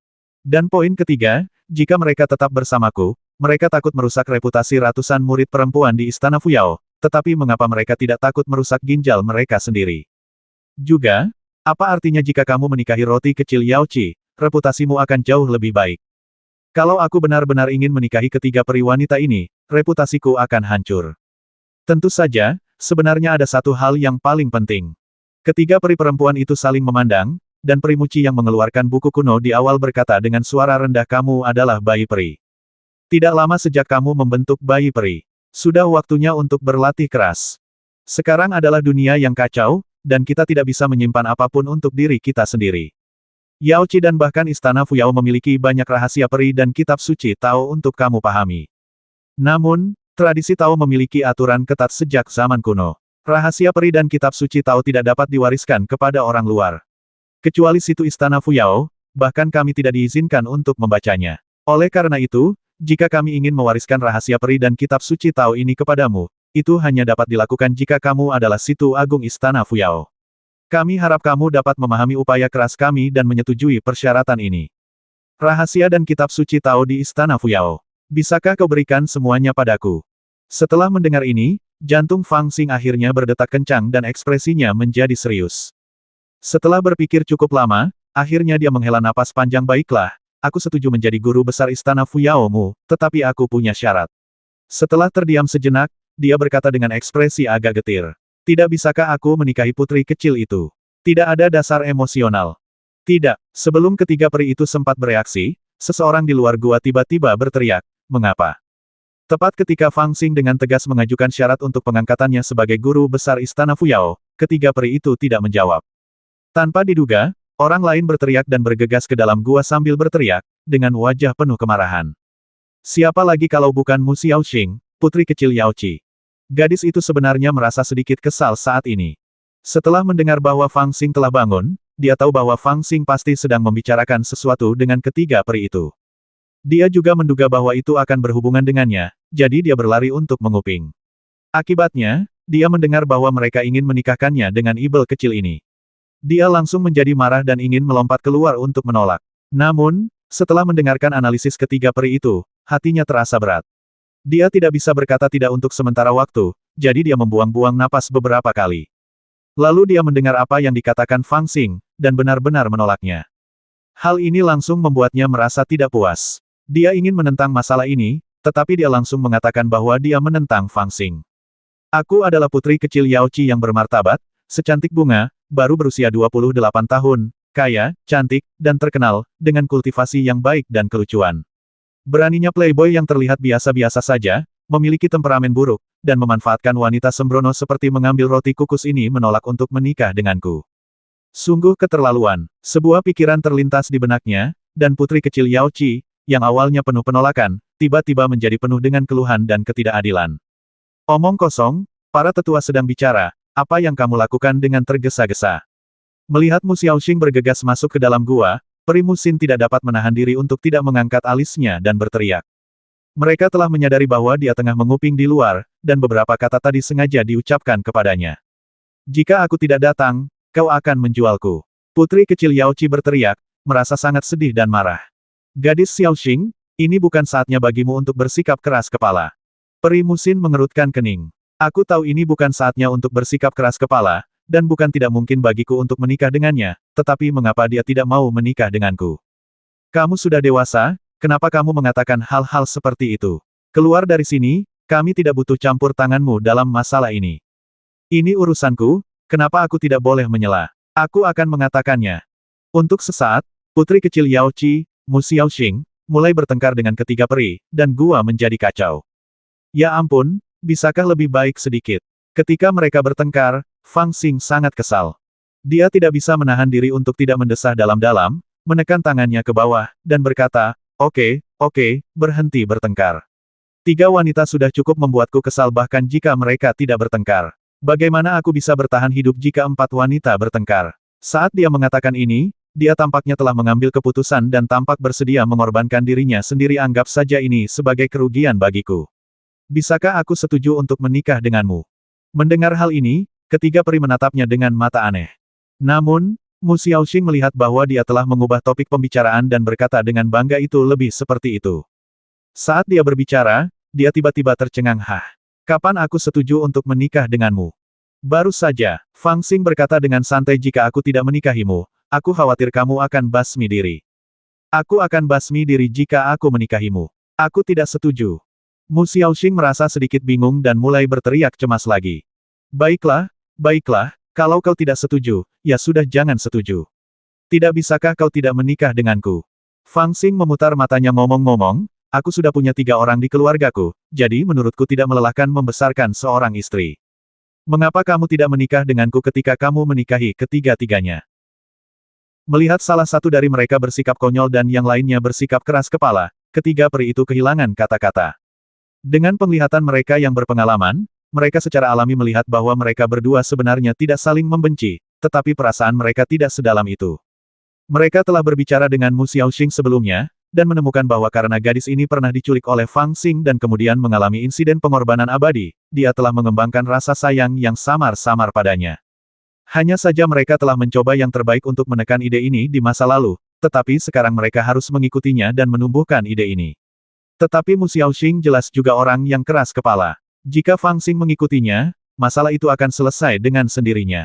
Tetapi Fang Xing juga keras kepala dan kejam ketika harus menghina orang, yang membuat situasinya cukup tegang. Sejak mereka berdua mulai berdebat, kata-kata mereka kuat tetapi tidak mutlak, yang menunjukkan bahwa mereka tidak benar-benar serius untuk menolak. Namun, dalam situasi saat ini, jika mereka dibiarkan terus berdebat, mungkin perlawanan terakhir akan terhapus. Butuh waktu sampai mereka mengatakan sesuatu yang tidak berperasaan dan putus asa, dan kemudian mereka tidak akan tahu bagaimana mengakhirinya. Ketiga peri saling memandang dan telah mengambil keputusan. Peri berlengan satu musin menamparkan meja batu di sebelahnya dan berteriak, cukup. Berhenti berdebat, masalah ini terserah kami untuk memutuskan, tetapi kami tidak akan memaksamu. Kami akan membuat pertunangan untuk sementara waktu dan menikah dalam setahun. Jika kamu benar-benar tidak setuju, kamu dapat membatalkannya saat itu. Hanya pertunangan. Setahun kemudian, Fang Xing dan Mu Xiaoxing keduanya sedikit tertegun ketika mendengar ini, tetapi tidak langsung membantah. Peri Musian mengetuk batu bata dan memakukan kakinya karena kalian berdua tidak keberatan, masalah ini diselesaikan. Fang Xing dan Mu Xiaoxing saling berpandangan, mendengus berat, lalu memalingkan kepala. Saya akan pergi mengaturnya. Peri berlengan satu musin melihat bahwa masalahnya sudah selesai, jadi dia berdiri dan berjalan keluar gua. Tidak lama kemudian, dia kembali lagi dengan ekspresi serius dan berbisik kepada Fang Xing, keluarlah. Ketika kelompok itu melangkah keluar dari gua batu, mereka melihat bahwa semua pelayan dan murid istana Fuyao telah berkumpul di satu tempat di lembah. Mereka menatap Fang Xing dengan ekspresi yang rumit. Beberapa orang marah, beberapa orang kesal, dan beberapa orang cukup penasaran. Di tengah lembah, sebuah panggung batu telah dibangun. Itu bergaya kuno, seperti singgasana. 9 pelayan dan murid istana Fuyao berdiri di belakang panggung, masing-masing memegang nampan. Beberapa dari mereka memegang jubah kuno, beberapa memegang mahkota kuno, dan beberapa memegang sepatu bot emas, pedang, dan barang-barang lainnya. Waktunya singkat dan pengaturannya sederhana, jangan pedulikan. Peri Muxian menemani Fang Xing saat dia berjalan mendekat. Dia mendesah pelan dan berbicara pelan. Semuanya palsu, jadi buat apa repot-repot? Fang Xing berkata dengan acuh tak acuh, berpikir mereka menanggapinya terlalu serius. Novel terbaru diterbitkan pertama kali di Liu 9 Suba. Namun, ketika Mu Xiangu mendengar ini, ekspresinya menjadi serius, dan dia berkata dengan sungguh-sungguh ini tidak palsu. Dengan jubah abadi dan mahkota Tao, Anda akan menjadi guru besar ke-36 Istana Fuyao. Nama Anda juga akan tercatat dalam kitab suci Istana Fuyao. Semua kekuatan Istana Fuyao dan semua kitab suci Tao akan sepenuhnya berada di tangan Anda. Bahkan jika Hong Er ditemukan di masa depan, Anda menyerahkan posisi Anda kepadanya dan dia hanya akan menjadi guru besar ke-37. Faktanya, Anda adalah orang yang lebih tua darinya. Kami sangat serius tentang masalah ini dan berharap Anda akan mengambil alih tugas penting ini. Saya hanya mengisi kekosongan sementara. Saya bisa turun tahta kapan saja. Kalau kamu serius, saya harus percaya padamu. Fang Xing menyipitkan mata pada peri wanita itu dan merasa bahwa apa yang dikatakannya tidak benar. Peri Muci menghela napas dan bercerita tentang sebuah kisah lama orang bijak Agung Gouli, orang suci Sensu, juga mengalami hal ini. Ia dan guru besar ke-33 Istana Fuyao sangat dekat dan akrab, dan mereka sedekat saudara. Oleh karena itu, 700 tahun yang lalu, setelah guru besar Istana Fuyao mengejar Istana Abadi dan menghilang, Yaoqi dan Istana Fuyao tidak memiliki pemimpin, dan ia pernah mengenakan jubah abadi dan topi Tao dan untuk sementara waktu menjabat sebagai guru besar ke-35 Istana Fuyao. Meskipun ia hanya bertugas selama 3 hari dan kemudian melepas topi dan pergi, ia juga memberkati keberuntungan Istana Fuyao selama 700 tahun. Dalam 700 tahun ini, Yaoqi dan Istana Fuyao sebenarnya tidak memiliki guru di alam yang melampaui kesengsaraan, tetapi status mereka tidak menurun karena hal ini, dan mereka masih berdiri di puncak dunia kultivasi, dan tidak ada yang berani mengingini hutan pantau Yaoqi. Dengan preseden ini, apakah Anda masih berpikir bahwa melayani sebagai guru Istana Fuyao tidak adil bagi Anda? Orang-orang suci telah melakukan ini. Serius. Setelah mendengar ini, ekspresi Fang Xing menjadi jauh lebih serius, dan langkahnya menuju platform batu juga tampak sedikit berat. Karena ada preseden seorang Santo, sepertinya Istana Fuyao tidak memanfaatkannya. Namun, jika semua orang saling memanfaatkan, itu akan baik-baik saja, dan dia tidak akan merasa terbebani. Namun sekarang, melihat mahkota Tao, hatinya terasa berat. Dia tahu bahwa itu bukan sekadar mahkota Tao, tetapi sebuah tanggung jawab. Selama dia mengenakannya, para murid perempuan Istana Fuyao yang bahkan bukan istrinya akan bergantung padanya untuk mencari nafkah. Namun kemudian saya berpikir, orang lain telah menyelamatkan hidup saya. Bagaimanapun, ia telah memberikan saya bantuan yang sangat besar, jadi bagaimana jika saya yang menanggung tanggung jawab ini? Pikirannya menjadi jernih dan langkahnya menjadi lebih ringan. Ia menghela napas panjang dan melangkah menuju panggung batu. Peri berlengan satu musin dan 2 peri lainnya juga berdiri di atas panggung batu, mengawasinya dengan tenang. Ketika dia melangkah ke atas panggung batu, ketiga peri itu saling memandang, mata mereka tampak sangat serius. Peri Musian mengambil mahkota Tao dari murid perempuan yang berdiri di belakang panggung batu, dengan lembut meletakkannya di kepala Fang Xing, meluruskannya, dan mengikatkannya dengan pita. Kemudian dia melangkah mundur dan bergumam dengan suara panjang dengan misteri kuno yang tak terlukiskan mengenakan mahkota bintang 9 surga, dengan langit di atas kepalaku, Taoku setara dengan langit, dan aku adalah raja di bawah semua surga. Kemudian, Peri Muci mengeluarkan jubah peri dan mengenakannya padanya. Mengenakan jubah ribuan mil pegunungan dan sungai, membawa kehidupan orang-orang di punggungku, aku tidak akan pernah menyerah. Kenakan sepatu bot Pingbu King Yun, terbang hingga 90.000 mil, dan berjalan bebas di antara awan. Aku memakai pedang gunung dan sungai Wanli, dan bertarung melawan 9 surga dengan pedang emas dan kuda besiku. Aku membela jalan surga dan membasmi mereka yang tidak benar. Suara senandung rendah itu bagaikan sebuah sumpah, dan 9 harta karun merasuki tubuh Fang Xing, seolah-olah dia telah mengucapkan 9 sumpah. Akhirnya, Peri Musin datang dan meletakkan satu tangan di bahu Fang Xing. Suaranya dipenuhi dengan emosi yang campur aduk. Mulai sekarang, kamu akan menjadi guru besar ke-36 Istana Fuyao. Nasib dan takdir kita tidak dapat dipisahkan. Sehat, Fang Xing tidak menjawab, tetapi menghela napas dalam-dalam, lalu berbalik dan menghadap banyak pelayan dan murid Istana Fuyao. Salam untuk Grandmaster. Ratusan dayang dan murid Istana Fuyao berlutut di hadapannya, tidak peduli apakah mereka tidak menaatinya, membencinya, atau takut kepadanya setelah mendengar terlalu banyak tentang masa lalunya. Pada saat ini, mereka semua berlutut dengan khusyuk, dan tidak seorang pun berani menolak. Ini bahkan termasuk putri kecil Yaoqi, Mu Xiaoxing, yang berdiri di depan semua murid Istana Fuyao, membungkuk kepada mereka, dan wajah mungilnya tampak sangat serius. Lupakan saja, berhentilah beribadah, dan bangunlah. Fang Xing melambaikan tangannya tanpa daya, menatap putri kecil Yaoqi yang paling dekat dengannya, dan berkata tanpa berkata-kata, aku bisa melihat 2 roti di dadanya. Setelah menerima 9 harta karun ajaib yang melambangkan warisan Istana Fuyao dan menerima penghormatan dari ratusan murid perempuan, Fang Xing sudah menjadi guru besar ke-36 Istana Fuyao. Sampai masalah ini dikonfirmasi, dia masih merasa sedikit tidak nyata. Beberapa hari yang lalu, dia masih menjadi musuh Istana Fuyao. Dia menganggap Ni Qianhong, yang akan menjadi guru besar Istana Fuyao, sebagai saingan terbesarnya dan mencoba segala cara untuk membasminya. Pertemuan abadi kesengsaraan yang dia selenggarakan bertekad untuk menumbangkan fondasi pertemuan abadi Yaoqi dan membuat mereka kehilangan segalanya sejak saat itu. Tetapi siapa yang mengira bahwa hanya dalam beberapa hari yang singkat, situasinya berubah drastis dan dia benar-benar berubah menjadi guru besar Istana Fuyao. Dunia ini absurd dan takdir mempermainkan manusia. Ini pelajaran untuk Anda. Mari ikut saya. Setelah upacara selesai, para dayang dan murid Istana Fuyao lainnya bubar, tetapi Peri Muci memanggil Fang Xing dengan suara pelan dan berjalan menuju gua kecil tersembunyi di lembah. Mu Xiaoxing melihatnya dan mengikutinya dengan rasa ingin tahu, tetapi setelah berjalan beberapa langkah, dia ditangkap oleh peri berlengan satu dan dibawa ke sudut lembah untuk memilah rune, yang membuat Mu Xiaoxing sangat tidak puas. Ada banyak hal di antara ini yang bahkan seorang gadis kecil seperti Xiaoxing tidak sanggup melihatnya. Peri Muci tersenyum canggung dan menjelaskan dengan lembut, tetapi di gua batu ini, dia mengeluarkan beberapa buku klasik, yang semuanya tampak sederhana dan kuno, dengan lapisan pembatasan yang ditambahkan padanya. Buku-buku itu sangat misterius, dan orang bisa tahu sekilas bahwa ini pasti rahasia dari sekolah Tao tertentu, yang lebih mereka hargai daripada nyawa mereka.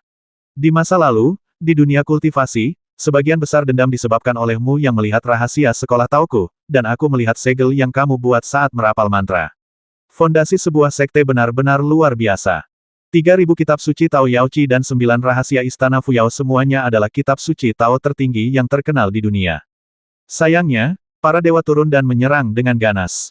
Saat itu, saya sedang bertugas di Istana Fuyao. Setelah menerima pesan dari saudari ketiga saya merasa bahwa waktu sudah mendesak dan tidak ada waktu untuk mengangkut semua kitab suci rahasia Tao keluar. Saya hanya bisa menambahkan berbagai segel dan menenggelamkannya di bawah 9 jurang. Kemudian, saya hanya mengambil 3 kitab suci rahasia Tao Istana Fuyao yang paling penting dan melarikan diri. Saya bertemu kembali dengan mereka, dan inilah kitab suci Tao di depan Anda. Ini adalah rahasia tertinggi Istana Fuyao yang hanya dapat dibaca oleh situ. Bahkan kami tidak dapat menyebarkannya kepada orang lain sesuka hati.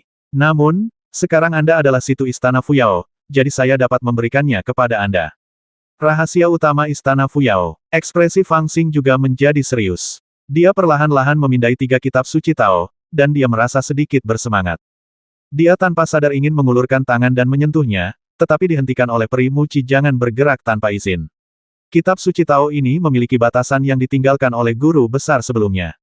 Jika kamu tidak mendapatkan persetujuan mereka, bahkan jika kamu menghancurkan kitab suci Tao, kamu tidak akan membocorkan sepatah kata pun. Apakah kita butuh persetujuan mereka? Fang Xing tertegun sejenak, mengerutkan kening, berpikir bahwa sekte-sekte Tao yang hebat ini benar-benar merepotkan dalam melakukan sesuatu. Ketika dia memikirkannya, dia dengan santai mewariskan 9 klasik sekte Tao tertinggi kepada orang lain, dan dia tidak pernah memiliki ide-ide aneh ini. Tentu saja, sekarang kamu adalah Grandmaster, jadi kamu masih bisa mendapatkan pengakuan mereka. Peri Muci mengucapkan hal ini sebagai hal yang wajar, dan kemudian mulai mengajari Fang Xing metode membaca kitab suci Tao, tetapi itu sangat rumit. Untungnya, Fang Xing benar-benar ingin melihat isi kitab suci Tao tersebut, jadi dia mengendalikan emosinya dan menuliskannya, lalu melakukan apa yang diminta hukum. Pertama-tama dia meneteskan darahnya sendiri ke kitab suci tersebut, lalu menempelkan pedang pribadi guru besar Istana Fuyao ke kitab suci Tao tersebut, melantunkan mantra kuno misterius dengan suara rendah. Kemudian pikiran spiritualnya membumbung tinggi ke langit, tetapi pikiran spiritualnya bekerja sama dengan mahkota Tao di kepalanya. Seketika, dia merasakan bahwa gambaran dalam pikiran spiritualnya berubah drastis, seolah-olah pada saat ini, sepasang mata dewa terbuka, dan pemandangan di depannya sangat mempesona, dengan karakter emas mengambang tak berujung. Semua karakter emas besar tampaknya telah terbang keluar dari kitab suci Tao, melompat di udara seolah-olah mengandung spiritualitas. Kitab suci Tao ini tentu saja tidak dimaksudkan untuk dibaca, tetapi untuk secara aktif ditanamkan ke dalam diri orang-orang. Aku bersihkan, aku bersihkan, aku bersihkan. Fang Xing sangat terkejut hingga dia mengumpat 3 kali dan hampir melompat. Bahkan ketika dia berlatih 9 klasik tertinggi, dia tidak pernah begitu bersemangat. Dia benar-benar terpana oleh rahasia dan prinsip-prinsip agung yang terkandung dalam kitab suci Tao ini. Dia tidak dapat menahan diri untuk tidak mendesah dalam hatinya bahwa Istana Fuyao memang layak menjadi sekolah Tao nomor 1 di dunia. Dari 3 kitab suci Tao yang diambil Mu Xiangu, yang paling kiri adalah catatan-catatan kultivasi setiap guru besar. Itu mencatat dengan jelas setiap rintangan dan hambatan yang mereka hadapi selama kultivasi mereka, bagaimana menghindarinya, dan bagaimana menerobosnya. Di antara mereka, bahkan ada catatan lengkap yang ditinggalkan oleh beberapa leluhur abadi di alam abadi sejati. Setelah menggabungkan catatan-catatan ini, terungkap bahwa hanya ada jalan terang yang paling sempurna dan langsung menuju alam kultivasi tertinggi. Tak heran jika situ muda dari Istana Fuyao begitu berbakat dan jalur kultivasinya cepat dan kuat, karena mereka memiliki catatan-catatan ini, yang setara dengan memiliki puluhan atau bahkan ratusan guru yang mengajari mereka cara menghindari semua rintangan di jalan kultivasi. Yang paling kanan berisi tidak kurang dari 9 jurus abadi, yang semuanya mendalam dan misterius. Jika seseorang mempelajari salah satunya, ia akan memiliki kekuatan ilahi yang dapat melintasi langit dan bumi. Di antara semuanya, jurus satu jari menunjuk gunung dan sungai dan melambung hingga 9.000 mil yang dilakukan oleh Menteri Muda Ni Qianhong selama pertempuran di Gunung Kueji termasuk di antaranya. Selain itu, tampaknya kedua jurus abadi ini bahkan bukan yang terkuat. Ada beberapa jurus abadi yang lebih sulit di dalamnya. Dilihat dari kekuatannya, mereka beberapa kali lebih kuat daripada satu jari menunjuk gunung dan sungai. Bahkan Fang Xing pun tak kuasa menahan rasa takut saat melihat sihir-sihir ini. Jika Situ Ni Qianhong muda saat itu lebih berbakat dan telah mempelajari beberapa sihir lagi, atau telah mempelajari semua sihir ini, maka dia benar-benar bukan lawannya. Tentu saja, ini hanya omong kosong. Dia tahu dalam hatinya bahwa itu mungkin bukan karena Situ Ni Qianhong muda tidak ingin belajar, atau karena bakatnya rendah, tetapi karena berlatih seni abadi tidak sesederhana itu. Setiap seni abadi mengharuskan seorang praktisi untuk menghabiskan banyak upaya dan waktu yang tak terhitung jumlahnya untuk membenamkan dirinya di dalamnya, untuk mengetahuinya, untuk memahaminya, dan jika dia benar-benar ingin mempelajari semua seni abadi, maka kekuatan yang dapat dia tunjukkan pada akhirnya mungkin tidak akan sekuat saat dia bertarung dengannya di Gunung Kueji. Setelah mengaguminya sejenak, mata Fang Xing berangsur-angsur menjadi serius dan dia melihat kitab suci Tao terakhir. Jika kedua kitab suci Tao itu begitu ajaib, lalu apa kitab suci Tao terpenting yang disebutkan oleh Muci? Apakah kamu yakin ingin membaca kitab suci Tao ini? Tanpa diduga, ketika Fang Xing sedang membaca dua kitab suci Tao lainnya, Muci telah membiarkannya melakukan apa yang dia inginkan. Namun pada saat ini, dia tiba-tiba tampak sedikit ragu-ragu. Dia mengangkat tangannya sedikit dan berhenti di udara, seolah-olah dia ingin menghentikan Fang Xing, tetapi pada akhirnya dia tidak mengulurkan tangannya. Saya tidak bisa menonton yang ini. Fang Xing menatapnya dengan sorot mata aneh, dengan sedikit nada mengejek. Muci Xianggu menghela napas dan berkata, jangan salah paham, aku tidak berusaha menyembunyikan apapun darimu, tetapi sebelum kamu membaca kitab suci Tao ini, aku perlu menjelaskan kepadamu bahwa kitab suci Tao ini sangat penting. Itu adalah rahasia tertinggi Istana Fuyao. Hanya guru besar berikutnya yang dapat mempraktikannya. Bahkan Hong Er, karena dia belum pernah benar-benar menjadi guru besar sebelumnya, dia tidak memenuhi syarat untuk membacanya.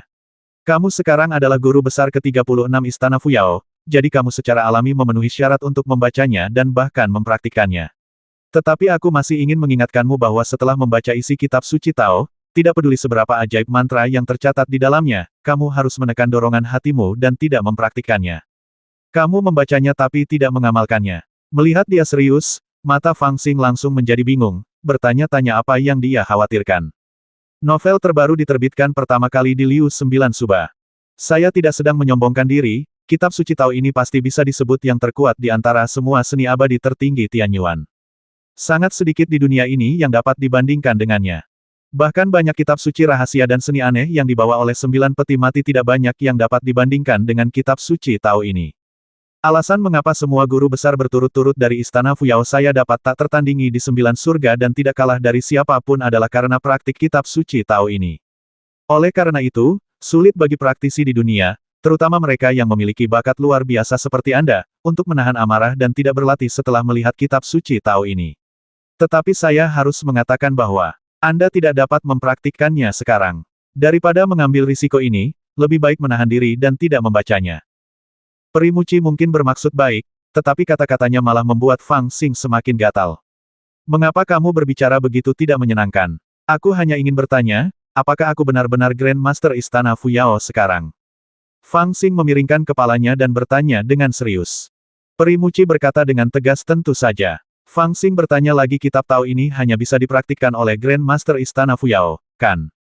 Muci Xianggu menghela nafas ya. Mendengar ini, Fang Xing meletakkan pedangnya di kitab suci Tao dengan suara Swiss dan berkata sambil tersenyum, lalu mengapa aku tidak bisa berlatih?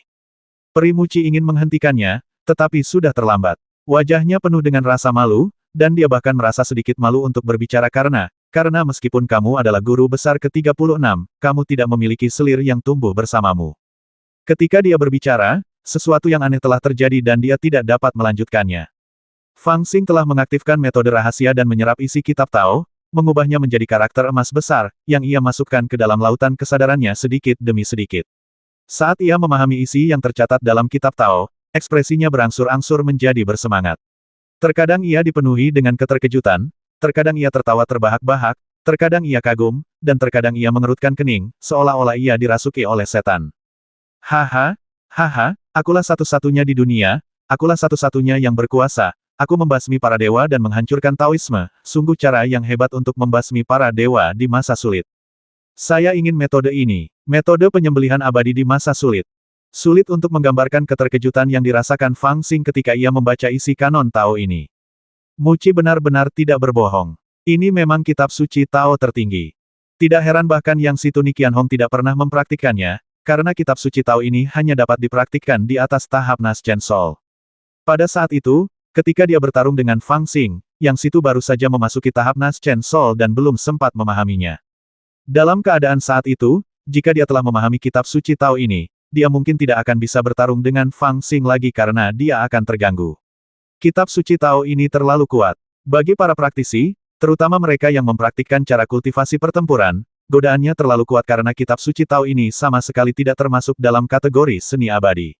Tepatnya, itu sebenarnya adalah keterampilan surgawi seorang bijak kuno yang diwariskan sejak zaman kuno. Dahulu kala, Fang Xing mendengar putri kecil Yao Qi, Mu Xiaoxing, berbicara tentang perang besar antara orang-orang abadi dan orang-orang suci di zaman kuno. Hasil akhirnya adalah bahwa orang-orang abadi kuno yang kuat dikalahkan. Beberapa ditempatkan di panggung pemenggalan abadi, dan beberapa diasingkan ke dunia luar. Sejarah rahasia ini tampaknya telah sengaja dihapus kemudian, dan hanya sedikit orang yang mengetahuinya. Hanya sekte Tao dengan warisan budaya yang mendalam seperti Istana Fuyao yang kadang-kadang memiliki beberapa catatan. Namun, keaslian catatan tersebut sangat tinggi, karena keberadaan orang-orang suci kuno disebutkan dalam berbagai rumor di dunia, dan dalam legenda, mereka semua milik orang-orang dengan kekuatan yang mencengangkan, bahkan melampaui orang-orang abadi, tetapi mereka semua memiliki rentang hidup yang sangat pendek, dan menghilang dari dunia sebelum mereka hidup selama bertahun-tahun. Kitab Tao ini juga menyebutkan peristiwa masa lalu ini, dan bahkan menjelaskan bahwa apa yang tercatat dalam kitab Tao ini adalah keterampilan surgawi yang diwariskan oleh seorang bijak kuno dari zaman kuno. Orang bijak kuno ini pernah menggunakan keterampilan surgawi ini dalam perang besar antara orang abadi dan orang suci, dan membasmi banyak orang abadi. Bersama dengan orang suci kuno lainnya, ia mengakhiri kekacauan abadi, dan karena itu menamai keterampilan ini metode membasmi orang abadi di masa sulit. Tentu saja, seperti tiga seni sihir keluarga Yuan, nama-nama ini adalah nama tertua. Pada generasi selanjutnya, untuk menghindari sebab dan akibat, tidak ada yang berani terus menggunakan nama-nama ini, karena takut diremehkan oleh para dewa. Oleh karena itu, dalam keadaan normal, ketika sesekali disebutkan ke dunia luar, itu hanya dikatakan sebagai seni surgawi mempertahankan Dao dari Istana Fuyao, dan seni ini tidak akan pernah dikaitkan dengan kata-kata seperti memotong kepala para dewa. Tentu saja, namanya telah berubah, tetapi isinya tetap sama. Ini memang kekuatan surgawi yang cukup kuat untuk membasmi makhluk abadi. Semua situ yang menjabat sebagai Perdana Menteri Istana Fuyao sangat berkuasa dan paling sombong di dunia.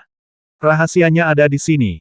Sekalipun bakatnya tidak memadai, dan belum sepenuhnya memahami jurus surgawi ini, asalkan ia mengolah jurus ini sampai ke tahap Hinayana, atau bahkan sekadar memahami sebagian metodenya, maka kekuatannya akan meningkat, dan ia tidak akan menemui kesulitan untuk berdiri di puncak dunia, bahu-membahu dengan para jenius lainnya.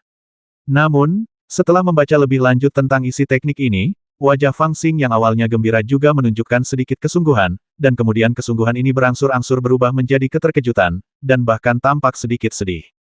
Ternyata dia telah menemukan beberapa rahasia dari kitab suci Tao ini, yang membuat hatinya terasa seperti ditarik, dan dia menjadi sedikit emosional sejenak. Tidak heran orang-orang suci memiliki umur yang pendek. Tidak heran semua situ di Istana Fuyaomu tidak berumur panjang dan membutuhkan begitu banyak selir. Dia perlahan menarik kembali pedang di tangannya, mengembuskan napas pelan, lalu menatap tajam ke arah peri Muci. Semua situ agung dari Istana Fuyao adalah orang-orang yang memiliki bakat luar biasa.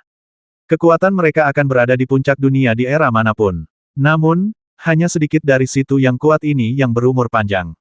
Jangankan hidup selama ribuan atau bahkan puluhan ribu tahun seperti para kultivator Naschen Soul atau Tribulation Crossing lainnya, tidak banyak situ dari Istana Fuyao yang hidup selama 1000 tahun seperti Jindan.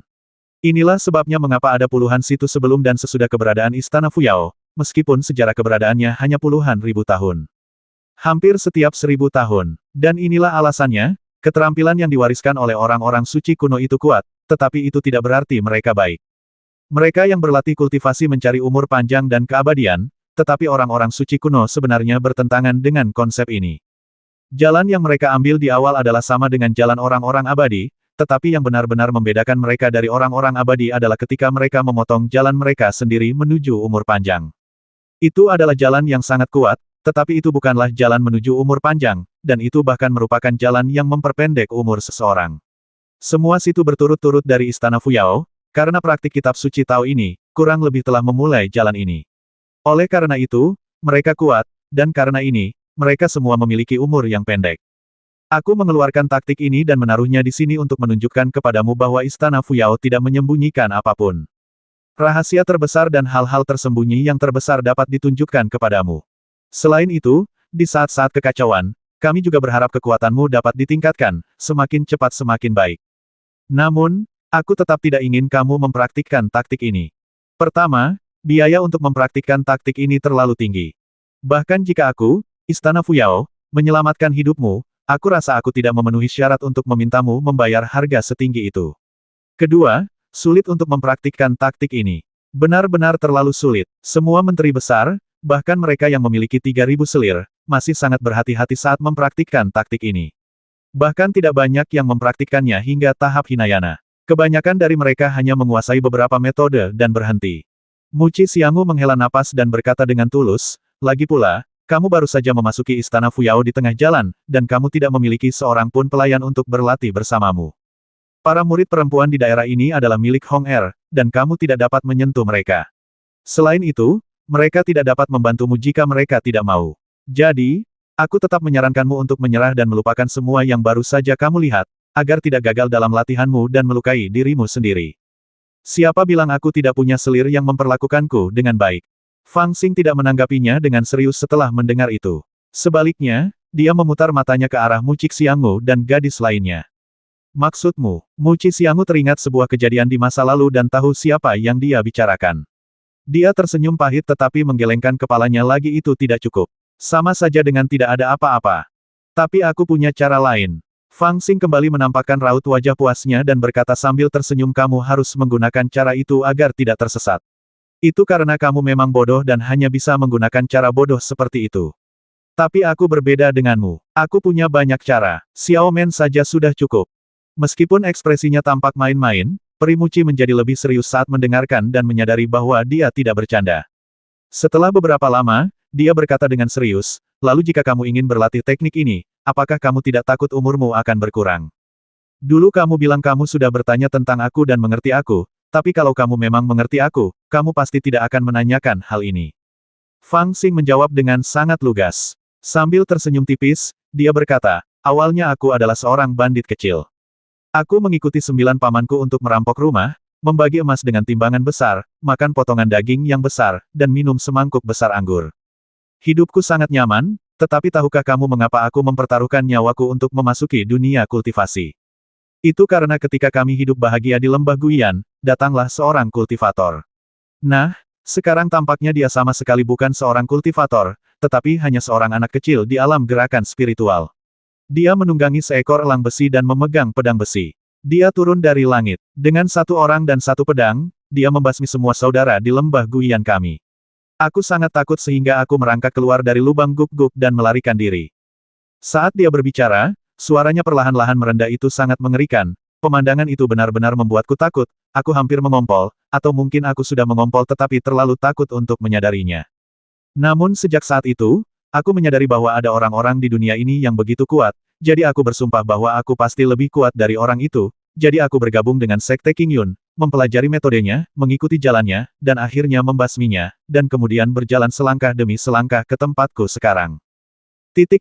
Itu benar, aku hanya ingin mempelajari keterampilan terkuat, begitu kuat sehingga tidak ada yang bisa berpura-pura menjadi dewa di hadapanku, begitu kuat sehingga tidak ada yang bisa membuatku takut untuk bersembunyi. Novel terbaru diterbitkan pertama kali di Liu 9 Suba. Tetapi beberapa hari yang lalu, sepertinya aku melihat orang itu menunggangi elang besi lagi, tetapi kali ini bukan hanya 1, tetapi berkelompok. Mereka juga tidak menunggangi elang besi, tetapi menginjak awan kelabu, jatuh dari langit dalam jumlah besar, membasmi orang dengan sangat cepat, itu lebih mengerikan daripada sungai darah. Aku melihat banyak orang yang kukenal dan tidak benci dibasmi oleh mereka. Bahkan aku dipukuli seperti guk-guk oleh mereka, dan aku hanya bisa melarikan diri dengan nyawaku karena aku dipeluk oleh segerombolan wanita sepertimu, hehe. Fang Xing tiba-tiba tertawa pelan dan menatap Muci Xianggu dengan tatapan samar. Menurutmu apa yang akan kulakukan? Melihat Ibel kecil di depannya, yang masih anak-anak dan berbicara dengan tenang, peri Muci bahkan merasa merinding. Dia membuka mulutnya, tetapi tidak ada kata-kata yang keluar, dan dia hanya bergerak dengan canggung. Fang Xing tidak menunggu jawabannya. Dia berdiri dan meregangkan tubuh. Cahaya matahari terbenam masuk ke dalam gua dari belakangnya, seolah-olah ada lapisan emas yang melapisi tubuhnya. Dia berkata dengan suara yang dalam, orang lain mengolah keabadian untuk mencapai keabadian, tetapi saya tidak pernah menjadi salah satu dari mereka. Seperti yang dikatakan para paman di lembah Guiyan, apa gunanya menjalani hidup panjang seperti para petani jujur? Itu, hidup dalam ketakutan dan kesulitan. Berkeliling dunia dan menjalani hidup bahagia adalah hal yang paling berharga. Dibandingkan dengan mengolah keabadian dan mencapai keabadian, inilah yang paling saya sukai. Setelah berkata demikian, dia berbalik dan berjalan keluar dari gua, lalu menarik keluar putri kecil Yao Qi, Mu Xiaoxia, yang bersembunyi di dekatnya dan menguping. Dia mencubit wajahnya dengan kedua tangan dan menariknya dengan keras, menyebabkan putri kecil itu menjerit kesakitan. Kemudian dia tertawa dan melangkah menuju ujung lembah.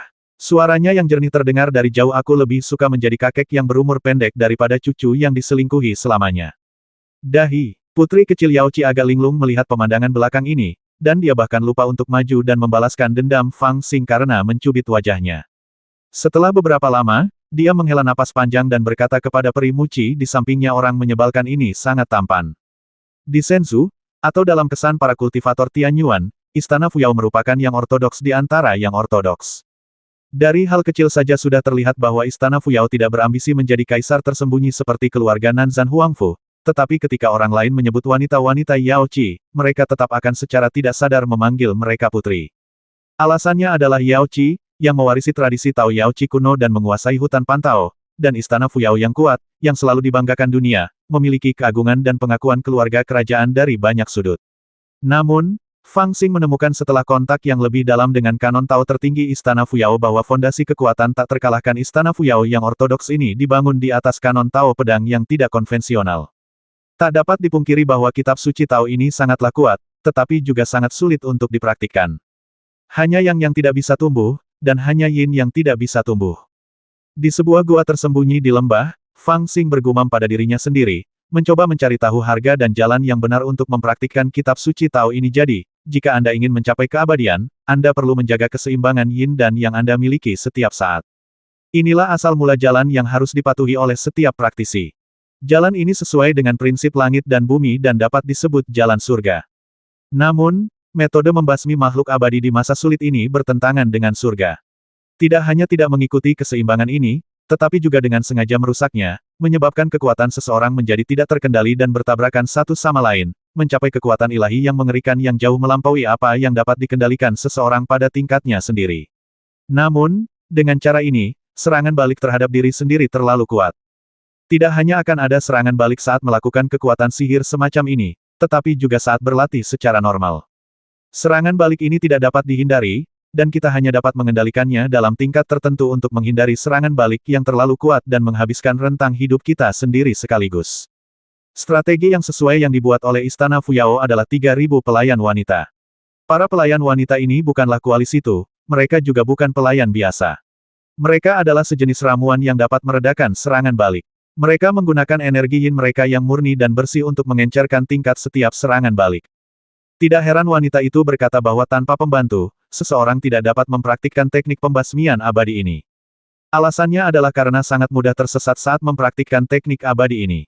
Bahkan dapat dikatakan bahwa proses latihan adalah proses tersesat berulang-ulang. Dalam proses tersesat yang tak berujung ini, seseorang harus menemukan tingkat yang sesuai dengannya, dan dengan demikian mengendalikan kekuatan untuk tersesat. Dengan seorang pembantu, seseorang dapat mengalami rasa sakit tersesat berkali-kali. Tanpa pembantu, seseorang mungkin akan berlatih sampai mati dalam 1 atau 2 kali percobaan. Tentu saja, tidak masalah apakah kita dapat menemukan keseimbangan ini atau tidak, reaksi keras yang akan kita terima setiap saat sudah pasti. Jika kamu mempraktikkan metode ini, kamu akan melukai esensimu, dan kamu hampir kehilangan kesempatan untuk keabadian. Tapi kekuatannya sungguh sangat menarik. Fang Xing ragu-ragu di dalam gua. Dia tidak mempertimbangkan apakah akan berlatih atau tidak, tetapi apakah metode yang dia pikirkan sebelumnya akan berhasil jika dia melakukannya. Meskipun dia punya ide, dia tidak begitu yakin. Setan tua, keluarlah. Setelah ragu-ragu cukup lama, dia pun tenggelam ke dalam lautan kesadaran dan berseru dengan keras. Dan orang yang dipanggilnya tidak lain adalah leluhur Ibel Pedang, yang tidak pernah terdengar kabarnya sejak pertempuran di Gunung Kuaiji. Aneh sekali. Dulu, setan tua ini akan keluar begitu dipanggil, tetapi sekarang, setelah dipanggil berkali-kali, tidak ada jawaban. Kau tidak menolongku di Gunung Kuaiji, dan sekarang kau berpura-pura mati. Apakah kau percaya bahwa aku akan mengusirmu dari dunia kesadaran sekarang juga? Fang Xing merasa kesal. Dia merasa leluhur pedang Ibel itu tidak normal dan sepertinya sengaja menghindarinya. Pusatkan seluruh energimu, dan jangan lepaskan pikiran-pikiran ilahiyah apapun. Akhirnya, setelah kutukan dan ancamannya yang berulang-ulang, kesadaran leluhur Ibel Pedang bergema pelan di dalam hatinya. Apa yang sedang kamu bicarakan? Fang Xing sangat marah saat mendengar suaranya. Aku hanya ingin bertanya padamu, mengapa kamu? Jangan bicara, dengarkan aku saja. Namun, sebelum selesai berbicara, dia disela oleh leluhur Ibel. Aku tidak bisa bicara terlalu lama denganmu, dengarkan aku dulu. Sungguh kejam, aku tidak menyangka orang-orang ini akan dibawa ke Tianyuan, sungguh kejam. Wah, bukannya aku bersembunyi darimu, sebenarnya aku bersembunyi, tetapi aku tidak bersembunyi darimu, aku bersembunyi dari musuh lama di masa lalu, dia datang ke Tianyuanmu, tetapi dia tidak tahu aku ada di sini. Bocah ini memiliki kekuatan magis yang hebat, apalagi aku mengembun menjadi tubuh roh seperti sebelumnya, bahkan jika dia merasakan napas apapun, dia akan menemukanku dan menghancurkanku dengan segala cara, dan kemudian kamu tidak akan bisa lolos dari kematian, mengerti? Dahi, Fang Xing sangat marah hingga dia tidak bisa melampiaskannya, tetapi dia takut dengan kata-kata leluhur Ibel dan merasa sedikit tidak yakin. Keberadaan macam apa yang bisa membuat Ibel tua itu takut seperti ini? Apakah mereka makhluk ilahi? Saya baru saja mendengar percakapan Anda dengan wanita itu, dan saya mengerti apa yang ingin Anda tanyakan sekarang. Saya hanya bisa memberi Anda beberapa saran. Jika Anda benar-benar bersedia melepaskan jalan keabadian yang agung, Anda dapat mempraktikkan metode kuno ini. Kekuatan metode ini bahkan di luar imajinasi Anda. Termasuk kitab suci Tao di Istana Fuyao ini, sebenarnya tidak lengkap. Jika itu adalah metode yang lengkap, ia memiliki kekuatan untuk menghancurkan langit dan membasmi para dewa. Namun, mempraktikkan metode ini terlalu sulit dan harga yang harus dibayar terlalu tinggi. Jika Anda ingin berlatih, Anda dapat menggunakan metode ini pada tahap awal, tetapi Anda hanya dapat berlatih hingga Hinayana paling banyak.